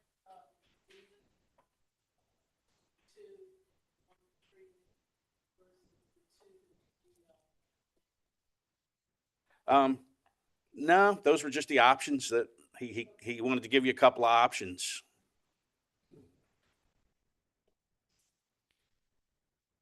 I have a parking answer now. So, using the county, they list the space as being about 19,200 square feet for the entire grocery store.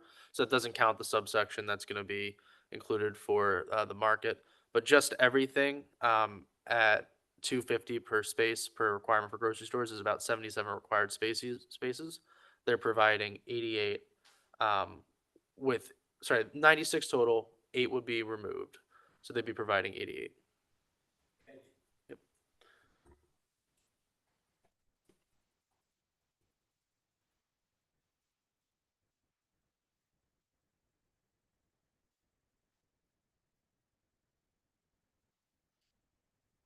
Are there any other board questions? So, Mr. McBlain, I would just ask one thing. Do you have a witness that can confirm your offer of proof, just for the record? I would be able to get the landscape architect on the phone. Unfortunately, he was at some type of Well, dinner for his father tonight. I don't necessarily mean like the particulars of the size of the trees and stuff, but you said the applicants here, can they confirm that they are willing to do either of these plans and that it's acceptable to the property owner, et cetera? Well, Mr. Ali's here, who'd be the tenant. I mean, I think I He's guess the one would be responsible, I'm guessing, paying for planting these trees, right? Yeah, I mean, the owner, the owner's a corporation. I can, again, assert as an officer of the court, that I have spoken with the owner's representative, the owner and the owner's representative, and that this is what they've proposed and this is what they would be willing to do. And that, you know, that would have to be a condition of if there was an approval, you know, for whatever set of options, you know, that you wanted. Okay. Ms. Gomez, do you have any questions for Mr. McBlain about what he discussed? Okay. Do you have anything? Go ahead. I guess there's another question. So since Josh gave us the wonderful parking calculations, I know you gave us two options. Are they an either or is there the possibility of both? Since we'd still be above our parking requirement. It was intended as an either or, but we will do, as we said at last month's meeting, you know, whatever, you know, is recommended, you know, on it.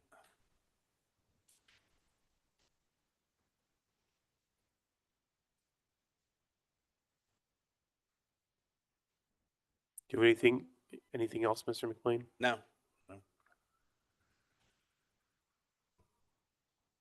Do you have an I asked estimate of Mrs. how big Ms. the Gomez. tobacco space is? The store size? I don't want to make sure where, you know, because that is, I believe, 200 square feet per.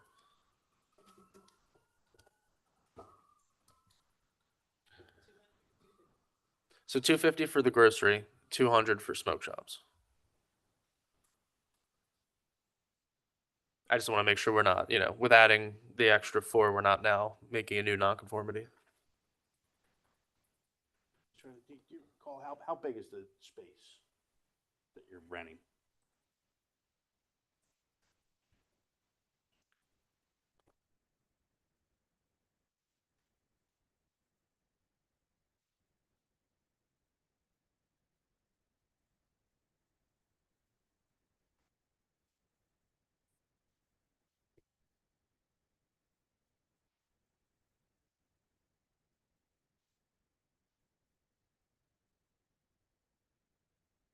It's 1,800 square feet.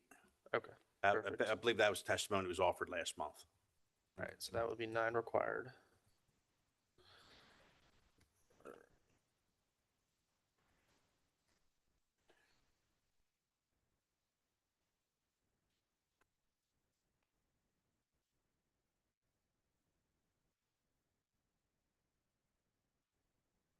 Okay, so the total requirement would be 79, so you'd still be over,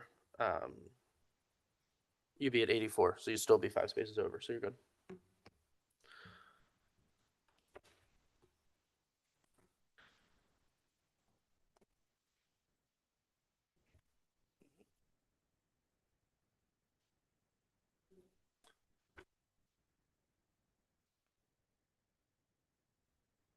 We asked the party. We just public comment at this point. Is there any public comments?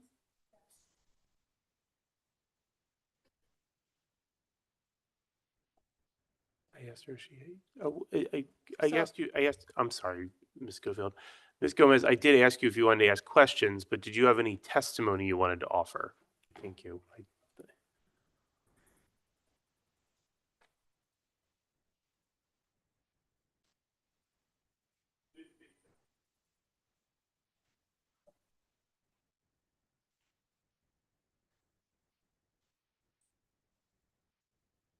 My testimony. We lived there for more than 20 years in 47 East Stratford Avenue. Very peaceful. When they opened the rehab that they have right next door from, it's in the middle, general some. And now is that space. It's a huge space. Or just for smoke shop. The place was peaceful. When they opened the rehab, it's very, a lot of foot traffic. People that I don't know where they come from, scary.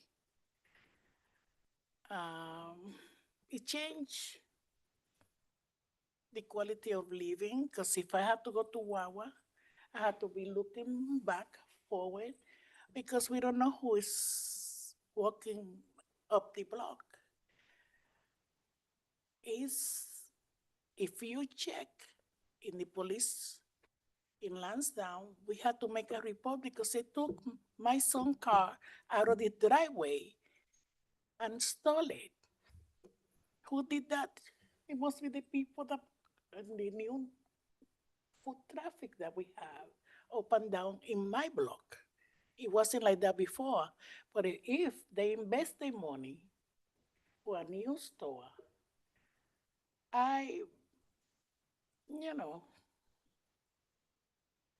or just for smoke shop.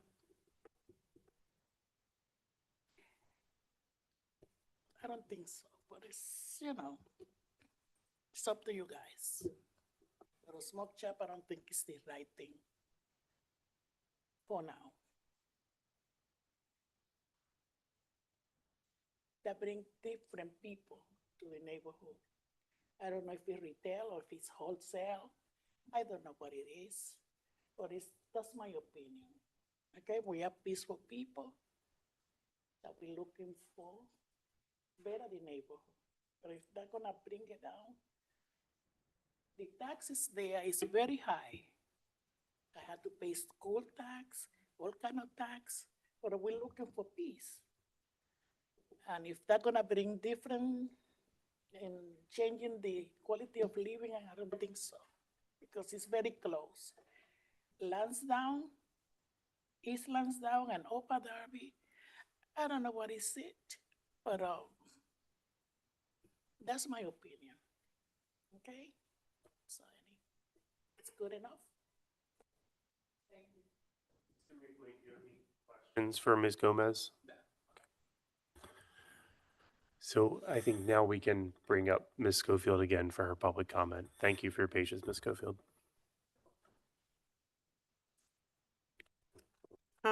I did not do my research on this part prior to coming today, but I do have a question for Josh. There is currently a recovery center that's just only a few feet away from their proposed site.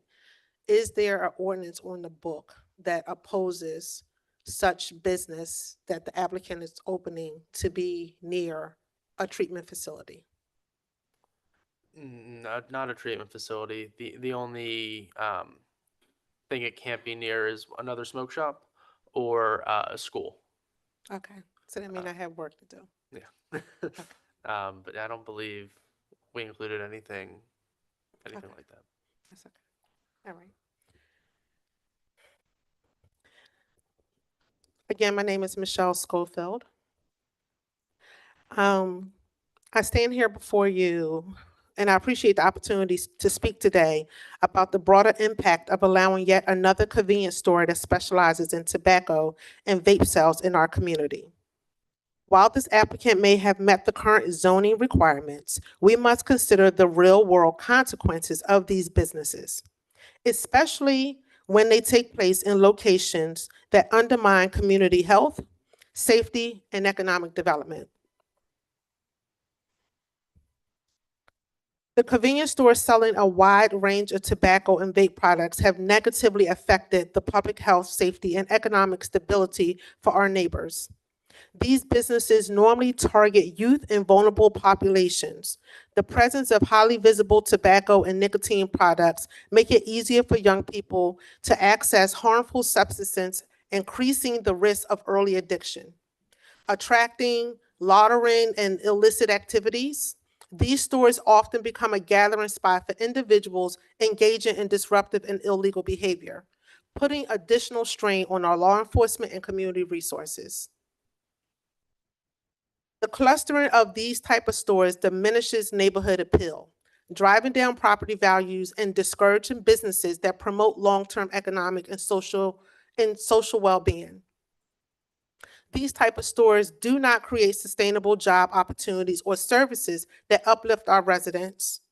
Instead, they encourage dependency on addictive substance, creating a cycle that weakens the fabric of our communities.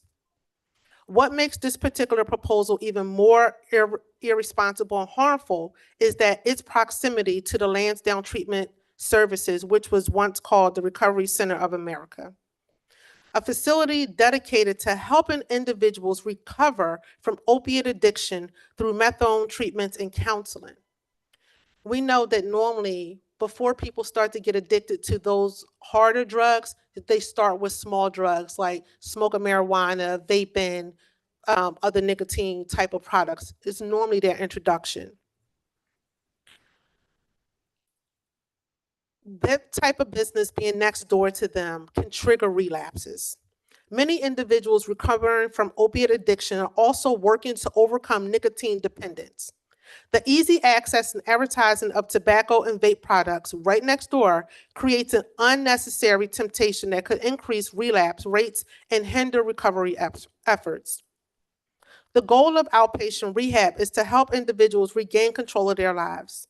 Placing a business that sells addictive substances next door to a treatment center undermines counseling efforts by placing clients in environments that promote addiction rather than recovery.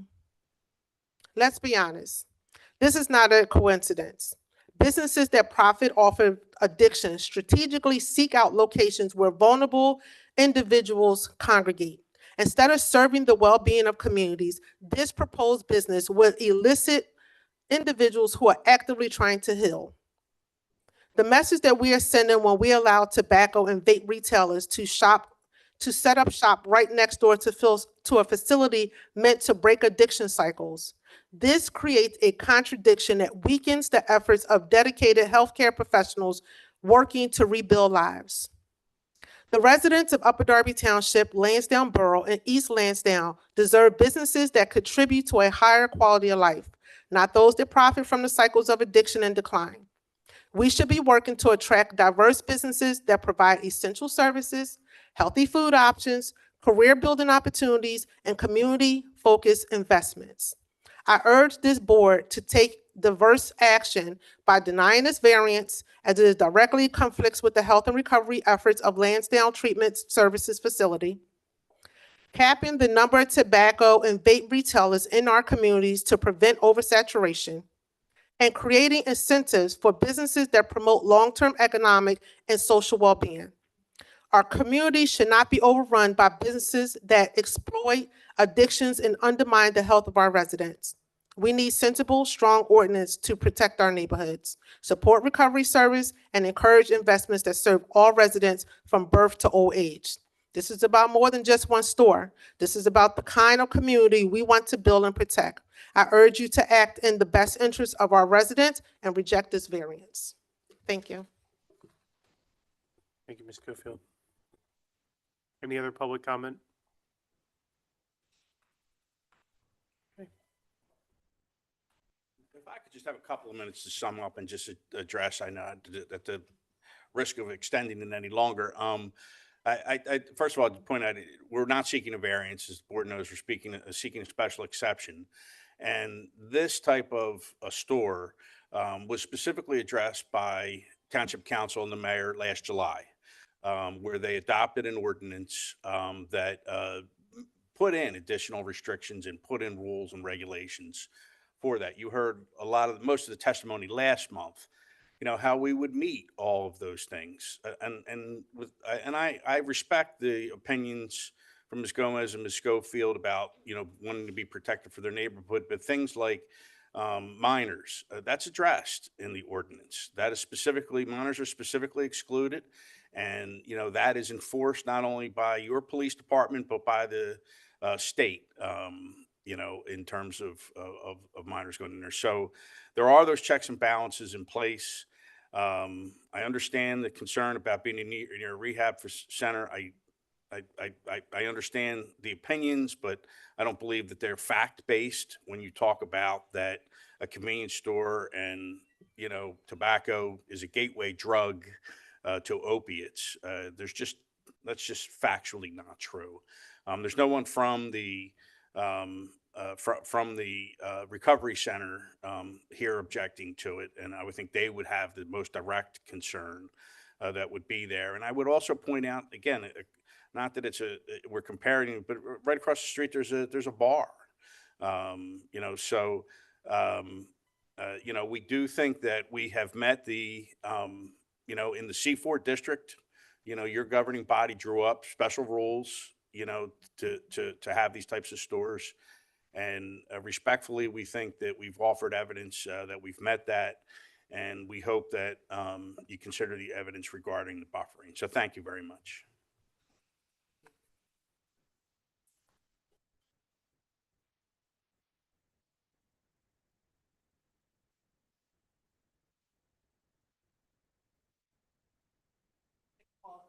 Executive session, be right back.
You're getting faster on that draw, Josh.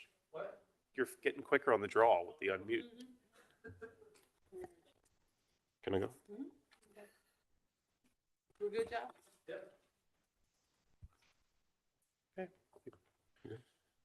Madam Chair, you want to ask for a motion?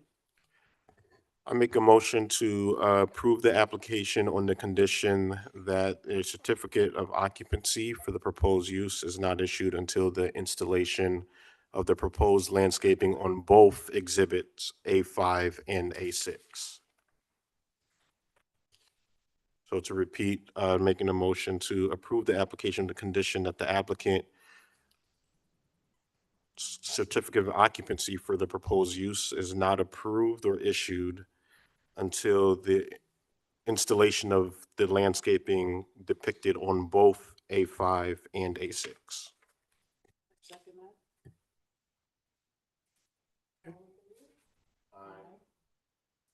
Any opposed? Nay.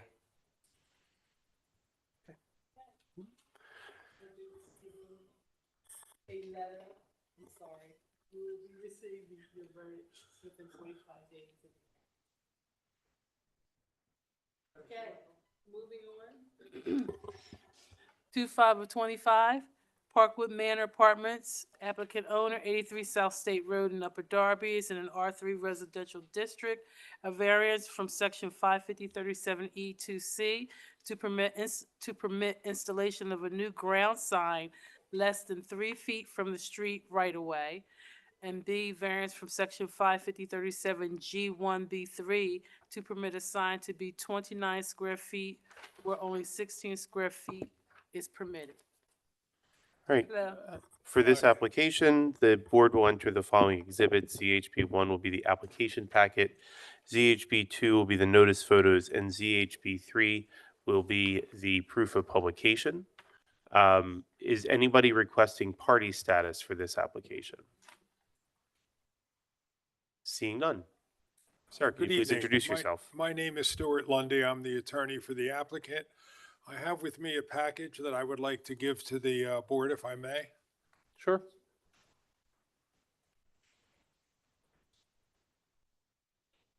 That's appreciated.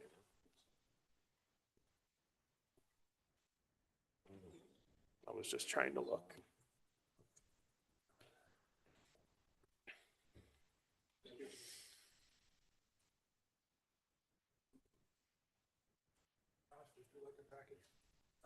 Okay. So this is an application for a variance from the sign ordinance. And what I've provided to you is, I hope that you find some interest in the materials. The first item is a black and white color of the proposed signage. Ironically, the proposed signage would be 29.33 square feet. It would replace a sign that right now is 36 square feet. So it actually would be smaller than the sign that's been there for many, many years. Below that first picture, that first document I gave you, is an actual picture of the sign that shows its dimensions, its color, so that you could see it, and it's hopefully gives you a good idea of what's being proposed and how we think it's an asset, not in any way a blemish on the community in the installation of this sign. And that's the second item, what I call the proof, which is right behind. The third item is signage all around this property that's virtually identical to what we propose. 2 in Upper Darby Township already, and I believe 2 in Lansdowne, less than a mile away. These signs are virtually identical in size, in construction materials, and in location to the apartment houses. This apartment house is approximately, and I may be off a unit or two, 77 units. The signage for the other apartment houses all have much less units. So we're not proposing a sign that is much bigger because there's 77 units. We're proposing to put a sign in exactly where the existing sign is, which is larger.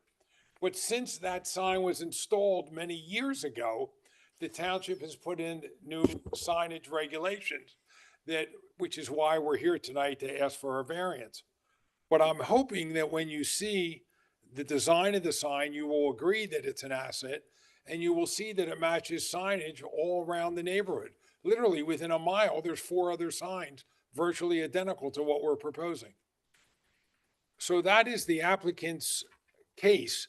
And since the board has been so patient tonight with so many other hearings, I won't go into further elaboration on the issue, but I'd be glad to answer any questions that any member of the board has about the proposed signage. So, Mr. Lundy, 2 things before we do that. I just want to mark your exhibits here. We'll call A1 the annotated permit pack page. We'll call A2 the proof. We'll call A3 the color version of the permit pack page. And then these signage examples, 1, 2, 3, 4, 5, 6, 7 collectively. We'll call that A4, all 7 images. I also gave you the deed for the property. I wasn't sure if you needed it. Yep, getting there. A5 is a copy of the sign permit. And then A6, a copy of the deed. And then I think you provided us a copy of the continuance notice. That's correct. So I we'll just call that attached it. A7 for the purposes of Yeah, the for record. that does not have to be an exhibit. Yeah, but I well, just it doesn't attached hurt for to my mark own it. use. Do you have a available witness to? Yeah, I do. I have Connor Woodward here, the principal of the owner of WP Parkway. Can we just have Connor sworn in, please? Can you raise your right hand, please? Do you swear or affirm that the testimony that you're about to give will be the truth? I do. And can you spell your first name for me? Yep. Connor. And your last name? Woodward. Oh, okay. That makes a lot of sense based on the sign. You were before us for a different apartment complex with converting the duplex to apartments. Okay. And can you just state for the record your role with the applicant? I'm the general partner of the owning entity. And you're authorized to speak on their behalf? And you heard all the testimony provided by your counsel? Yes. Would you agree that it is accurate? Yes. And would you adopt it as your own? Yes. Do you have anything else you'd like to add? No. Okay. Board questions?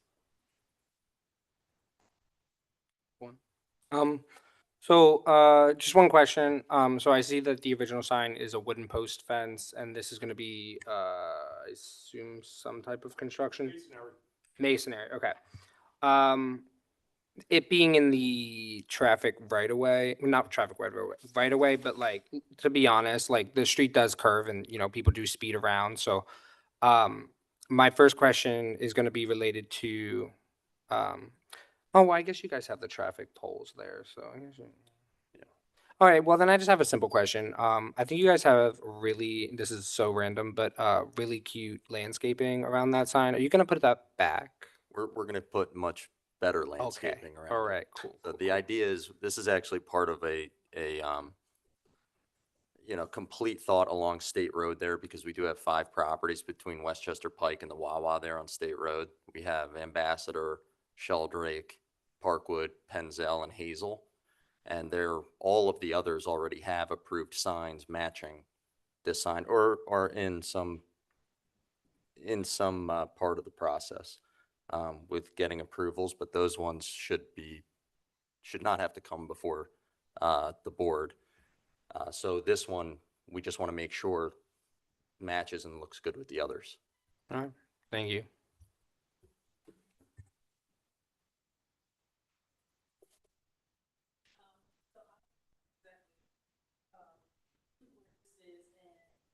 I was just wondering, visibility wise, it does seem lower than the current sign.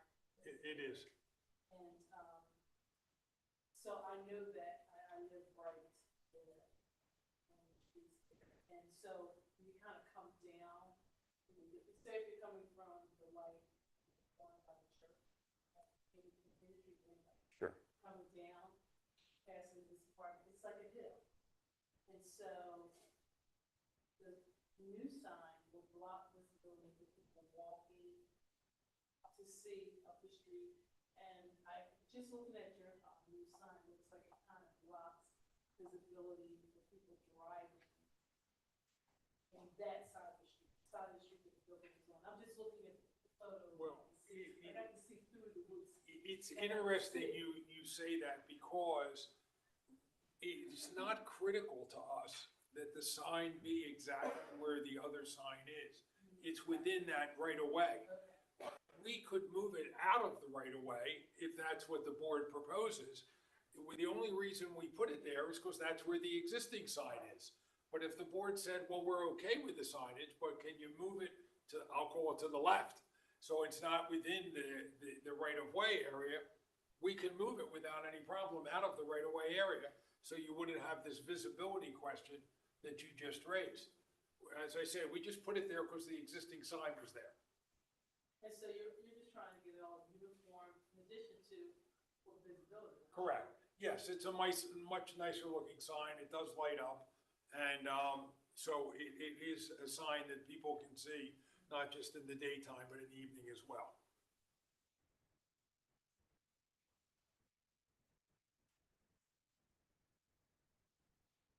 Any other board questions?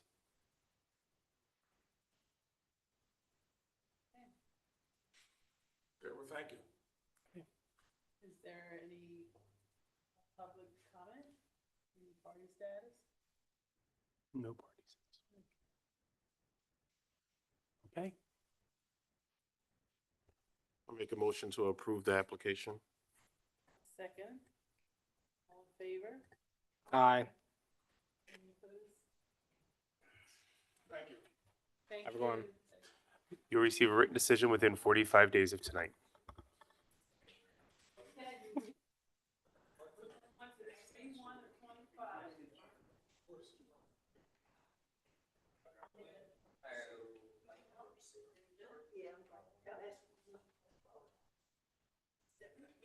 Do I get these two? I take photos of the signs.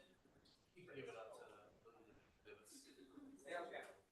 These are photos I have. I got it. See, I agree. Yeah. Thank you, John. Photos of Macy and the sign. Oh, the property signs. Okay. 3125 Nicholas. Path? Path. Yes. Okay. Nicholas and Carrie Path. Yes. 13 Rose Avenue. Morris. I think I got the hint. It's in RC1 residential district, seeking a variance from section 55048 to permit a necessary building height of 27 feet where only 15 feet is permitted. Yes. Yes. Aye, you can proceed. Well, before we do that, Oh, I'm sorry. the board will enter the following exhibits. ZHB1 will be the application packet. ZHB2 will be the notice photos.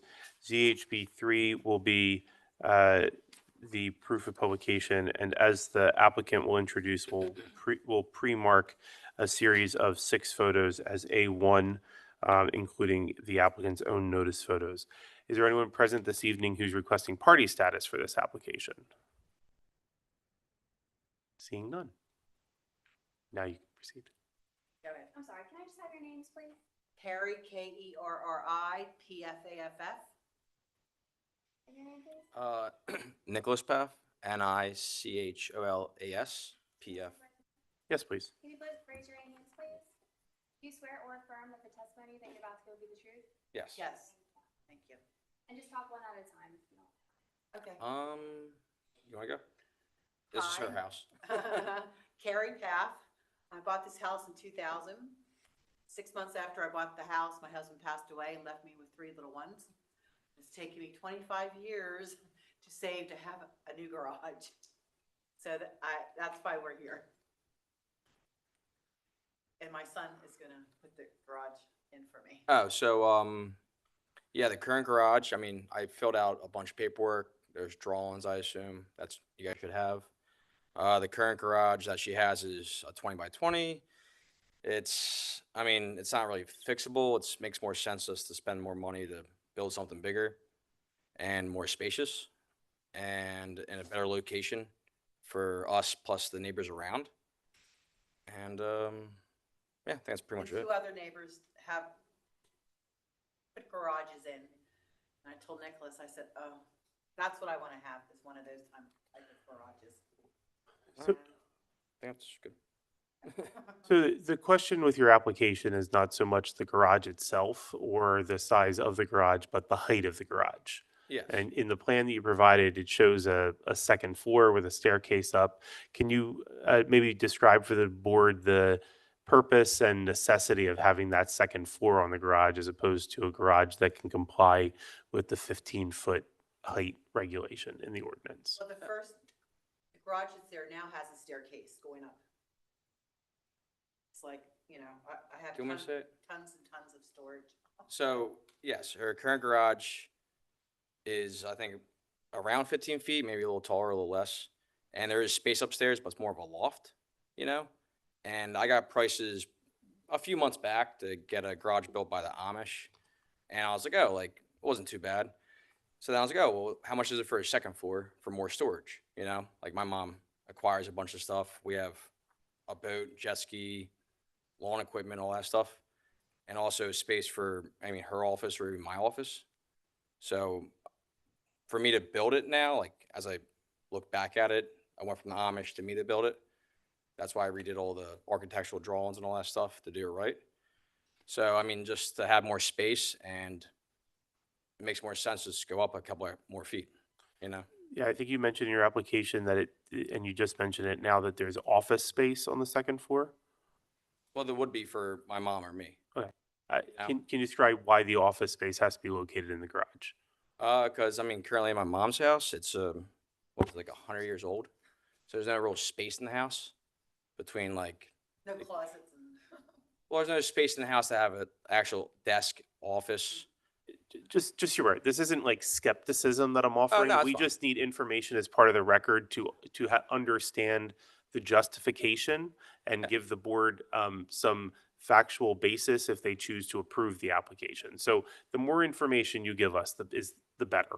Oh, yeah. Okay. Well, an office for mom to have stuff up there, and also for me, like I'm a contractor, so I can have a legit space to do paperwork, quotes, store, I don't know, samples and stuff like that. So this makes more sense for me to have it in one spot. Do you both live at the property?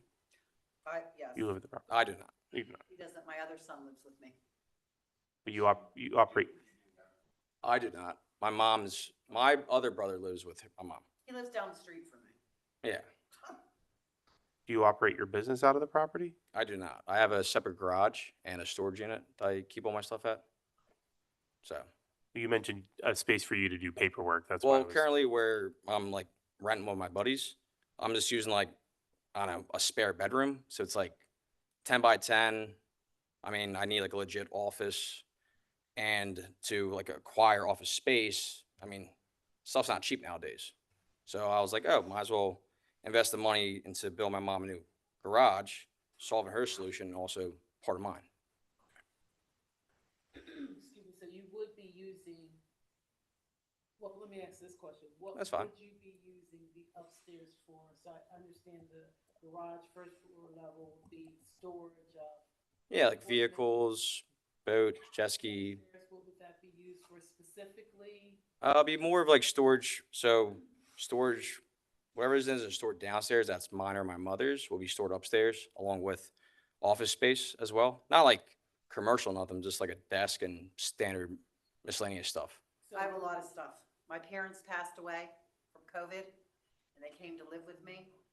So I have all the contents from them that means the world to me that I won't part with. Calls me a hoarder. Because I like to keep everything, like from my aunts and my grandmother, you know, that means something to me. So there's a lot of stuff in the garage now, like Christmas stuff, my dad's Christmas stuff. And that would go up in the garage. So it wouldn't be like an apartment Oh, no. Oh, no. Bedrooms. Oh, gosh, no. Oh, no. No, none of that. No, it's just me and my son, and then Nicholas lives down the road.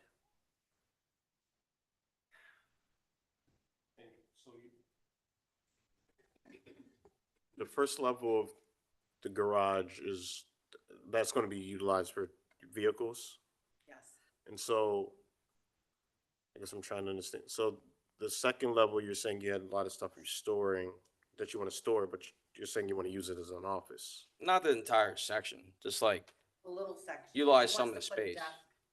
Yeah, I mean, I just want to have like somewhere I can actually put my stuff at, you know? Do you know, I think, I can't remember which one of you said it, but one of you mentioned that your neighboring properties like put in or I don't know if they were new garages or they have garages. So, I mean, even if you want to pull up on the map, my street, there's a neighbor across the way. He built, there you go. Yeah. He bought his house on like 15 years ago or so, built a second story. And then at some point in time, I think, About 6, 7 years ago. yeah, he built his garage, which Second is, story, which I love. yeah, so if you go to the left down the street, yeah, go that way. Yeah, Yep. 2 more houses down. Uh, Right.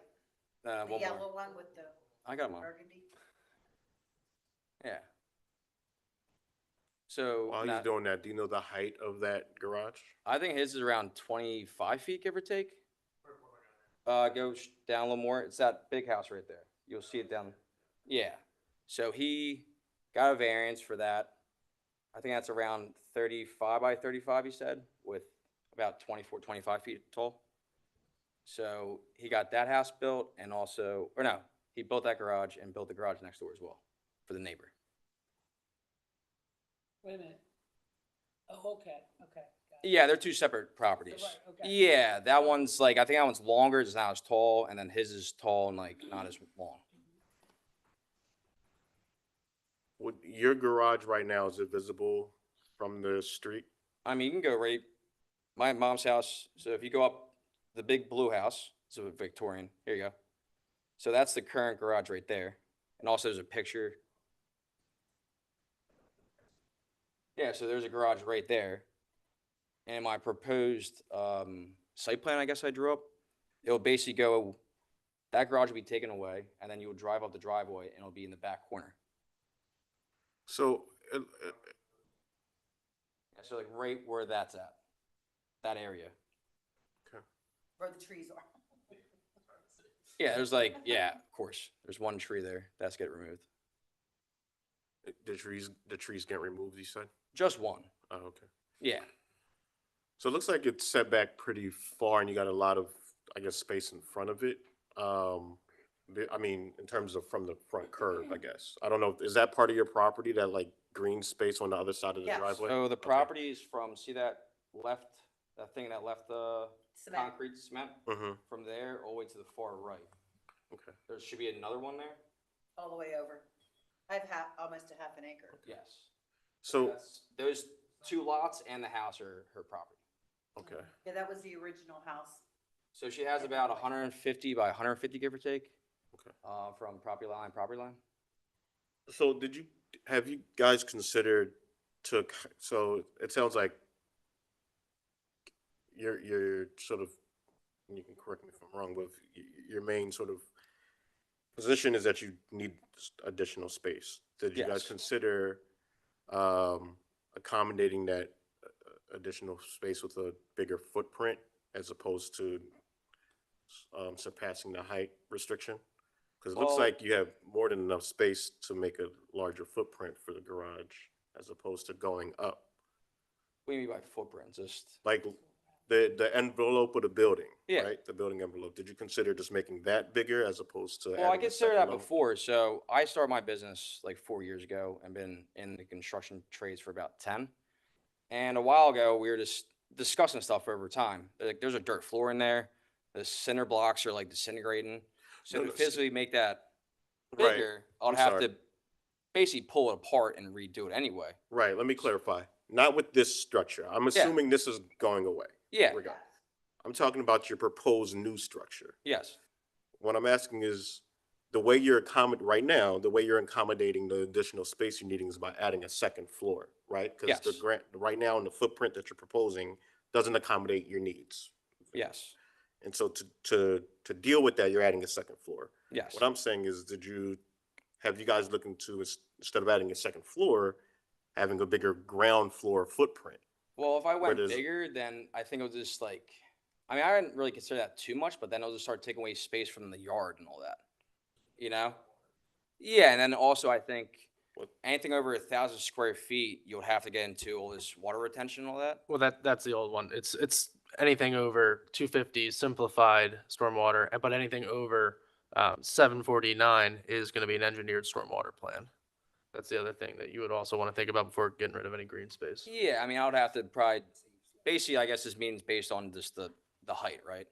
And then if that gets approved, then whatever else I have to go through to get everything taken care of is gonna get taken care of regardless, through permits and all that.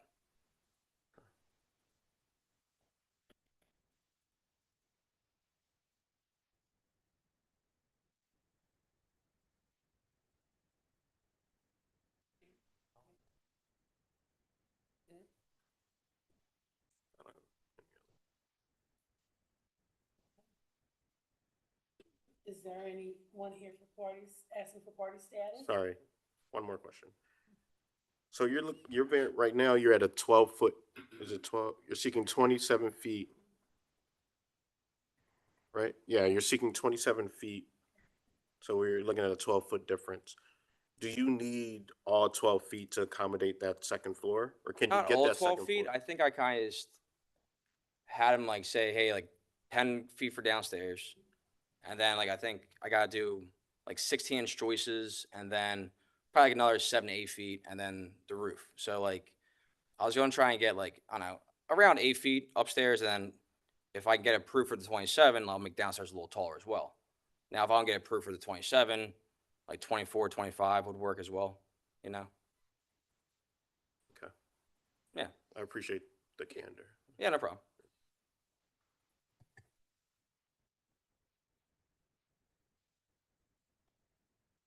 Oh, do we have any public comment on this application?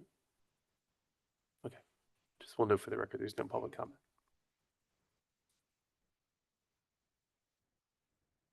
Oh, okay. All right, no problem. Oh, thank you.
Okay. Back on? I make a motion to grant the variance up to 24 feet. Thank you. Thank you very Hold much. on, it's just a motion. We gotta, Yeah, well, Mom, you gotta wait. Gotta finish the process. Is there a second? Yes, a second, sorry. All in favor? all in favor? Aye. And no opposed. That's Thank you. Now, granted. congratulations. Nice, thank you. Very much. And you'll receive a written decision within 45 days of tonight. Thank you very much, everybody. Okay. Have a good And evening. what's that touch base on again? Yeah, we can touch base. We can do it. All I gotta do is- Yeah, we got one more application. We got one more. Yep, we're still going. Okay, moving on to the last one. Email something? Call or something. Okay. Thank you. Thank you.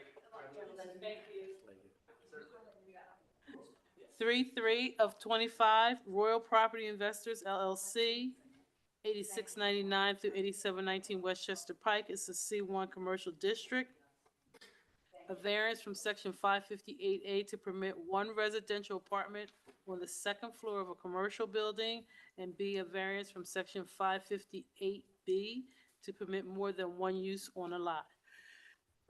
All right, before we give the board, we'll enter the following exhibits. ZHB1 with the application packet, ZHB2 with the notice photos, and ZHB3 will be the proof of publication. Is there anyone present who is requesting party status for this application? Seeing none, Mr. McCreish, the floor is yours. Yes, thank you, Mr. Helleniak, and members of the board.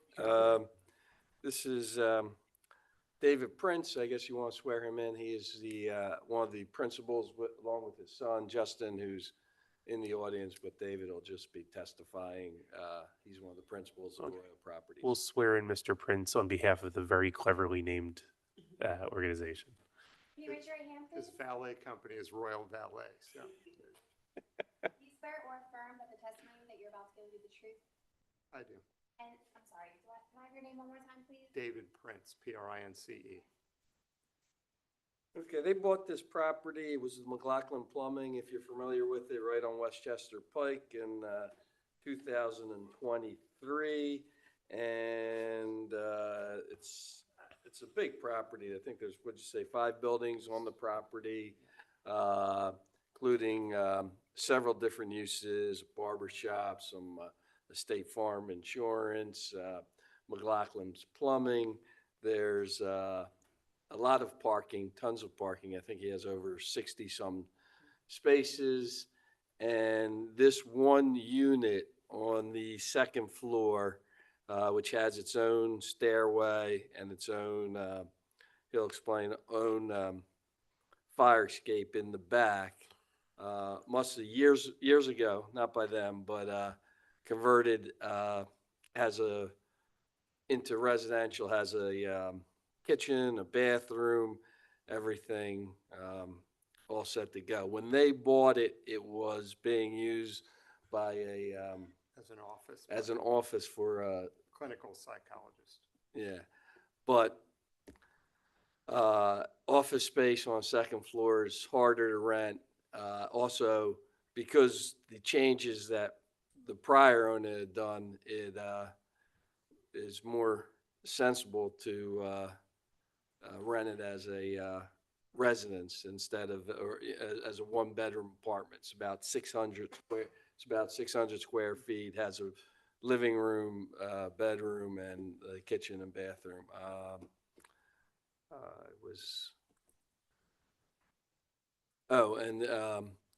The parking, I think, and Josh can confirm, if it was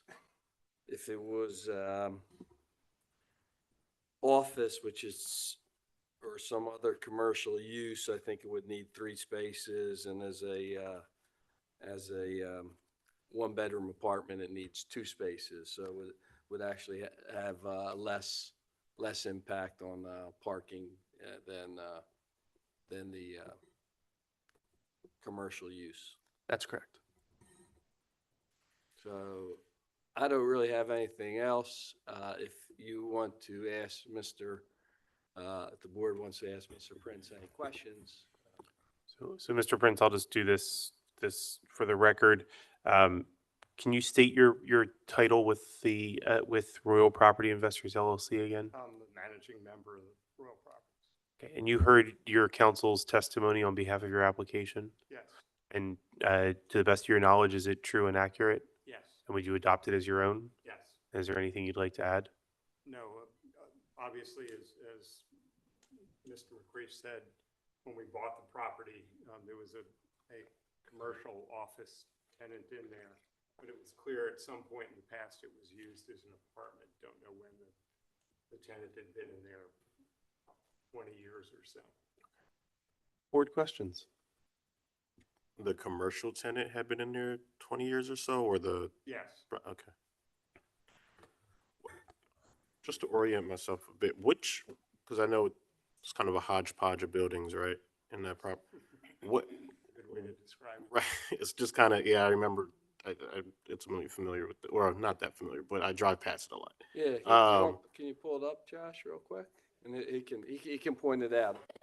Yeah, I'm just trying to get a sense of like which of the buildings, Right. is it the one that's fronting on the sidewalk? Yes. Correct. State Farm is in that building. Okay, It's literally the doorway for the entrance to the apartment going upstairs is to the left of State Farm. okay, that's what I was trying to, Underneath it is a storage space for relapse records. So there's no office or anything. So, yeah, so which, it's It's the door to the left of State Farm. Right. Tan door there. okay. And so that tan door is ingress to, like direct ingress into the residential, to the second, what's that? yes, that's a unit though. So that tan door is And like access to that's direct access to the the, only thing that does is go up. it goes upstairs, got it. And then the back of the unit is, that John mentioned, there's a stairway down on the back, right there, that Yeah. stairway down. Okay, so then how do you access can you go back to the frontage for a second, Josh? So were those windows right there to the left of the door? What's in there and how do you access that? That's the storage for relapse records. How do you Around access the that? back, Behind that metal staircase, Oh, I see. there's a Okay. door into that. No, you don't have to. Okay. It is, yeah. Okay. That's all right. I got it. Around the other side of it. It's all right, Josh. Yeah, it's right where your pointer is. That's the main door into relapse, but in the back of the building, yes. Where that little thing juts out, I see. Okay. the door into the storage unit, but all that's in there is literally just racks of records. Okay.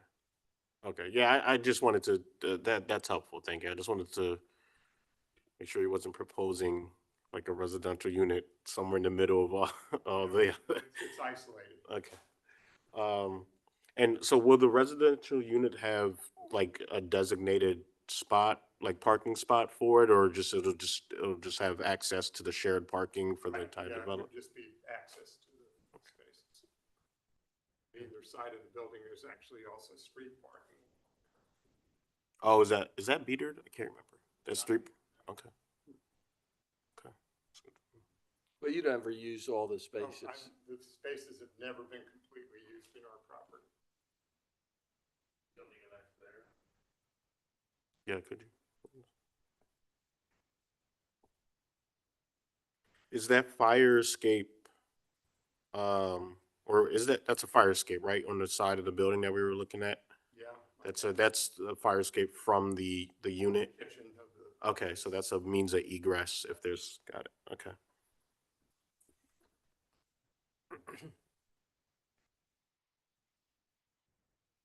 Are there any other residential units in the entire hodgepodge? No, everything else is commercial, correct, yeah. You don't have any concern with, I don't know what the hours and stuff with the heating and, what is that? McLaughlin Plumbing. Are they still there? Yes. Yes. They they're are? our largest tenant. They used to be the owners. Oh, I They're see. in the, right there where the arrow is. Okay. And also the building jutting to the side and that one. So they're most of that back top left space. Okay.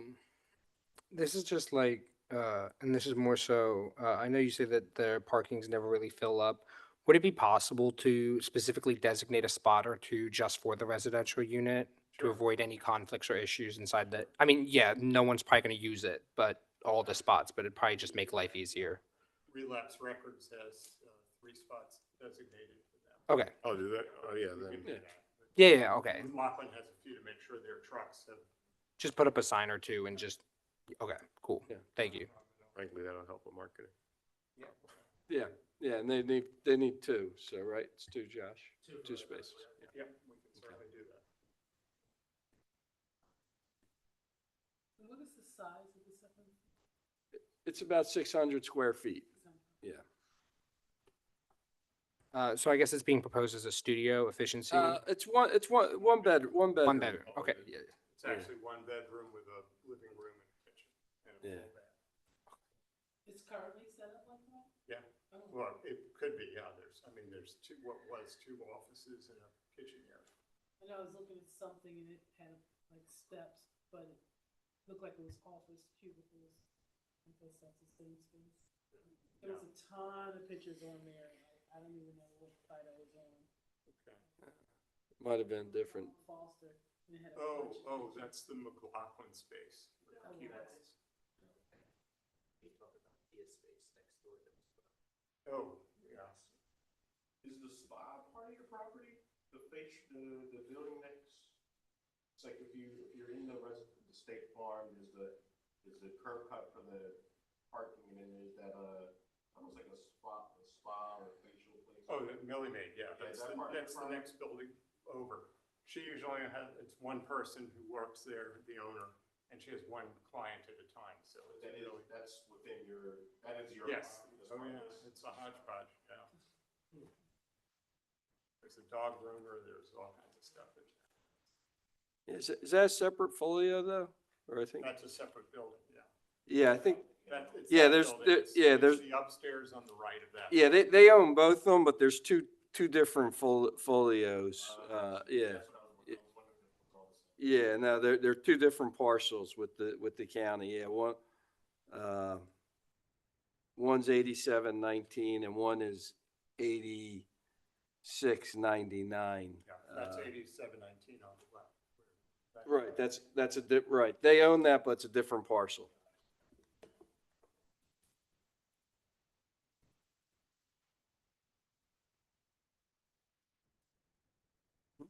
Any other questions?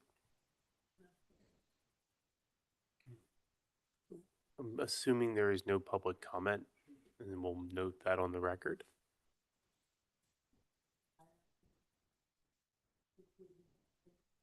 Second? Aye. Thank you. Good night. Thank you. Have a good night. Yes. Yeah. Okay, great. Right. Before the, yes, thank you. Right. We have one more piece of business. Can you just give me 2 minutes? Okay. Before we adjourn this evening, I'm going to place before the board the amended decision for application 3-5 of 22 for 605 Mason Avenue. This was remanded from the Delaware County Court of Common Pleas for a amended decision only. It required no new evidence. I believe that's been reviewed by the board. Is there a motion to approve the amended decision? Motion to approve. Is there a second? Motion and a second. All those in favor of approving the amended decision? Aye. Aye. Any opposed? Noting none, thank you. It will be submitted to the Court of Common Pleas. Motion to adjourn?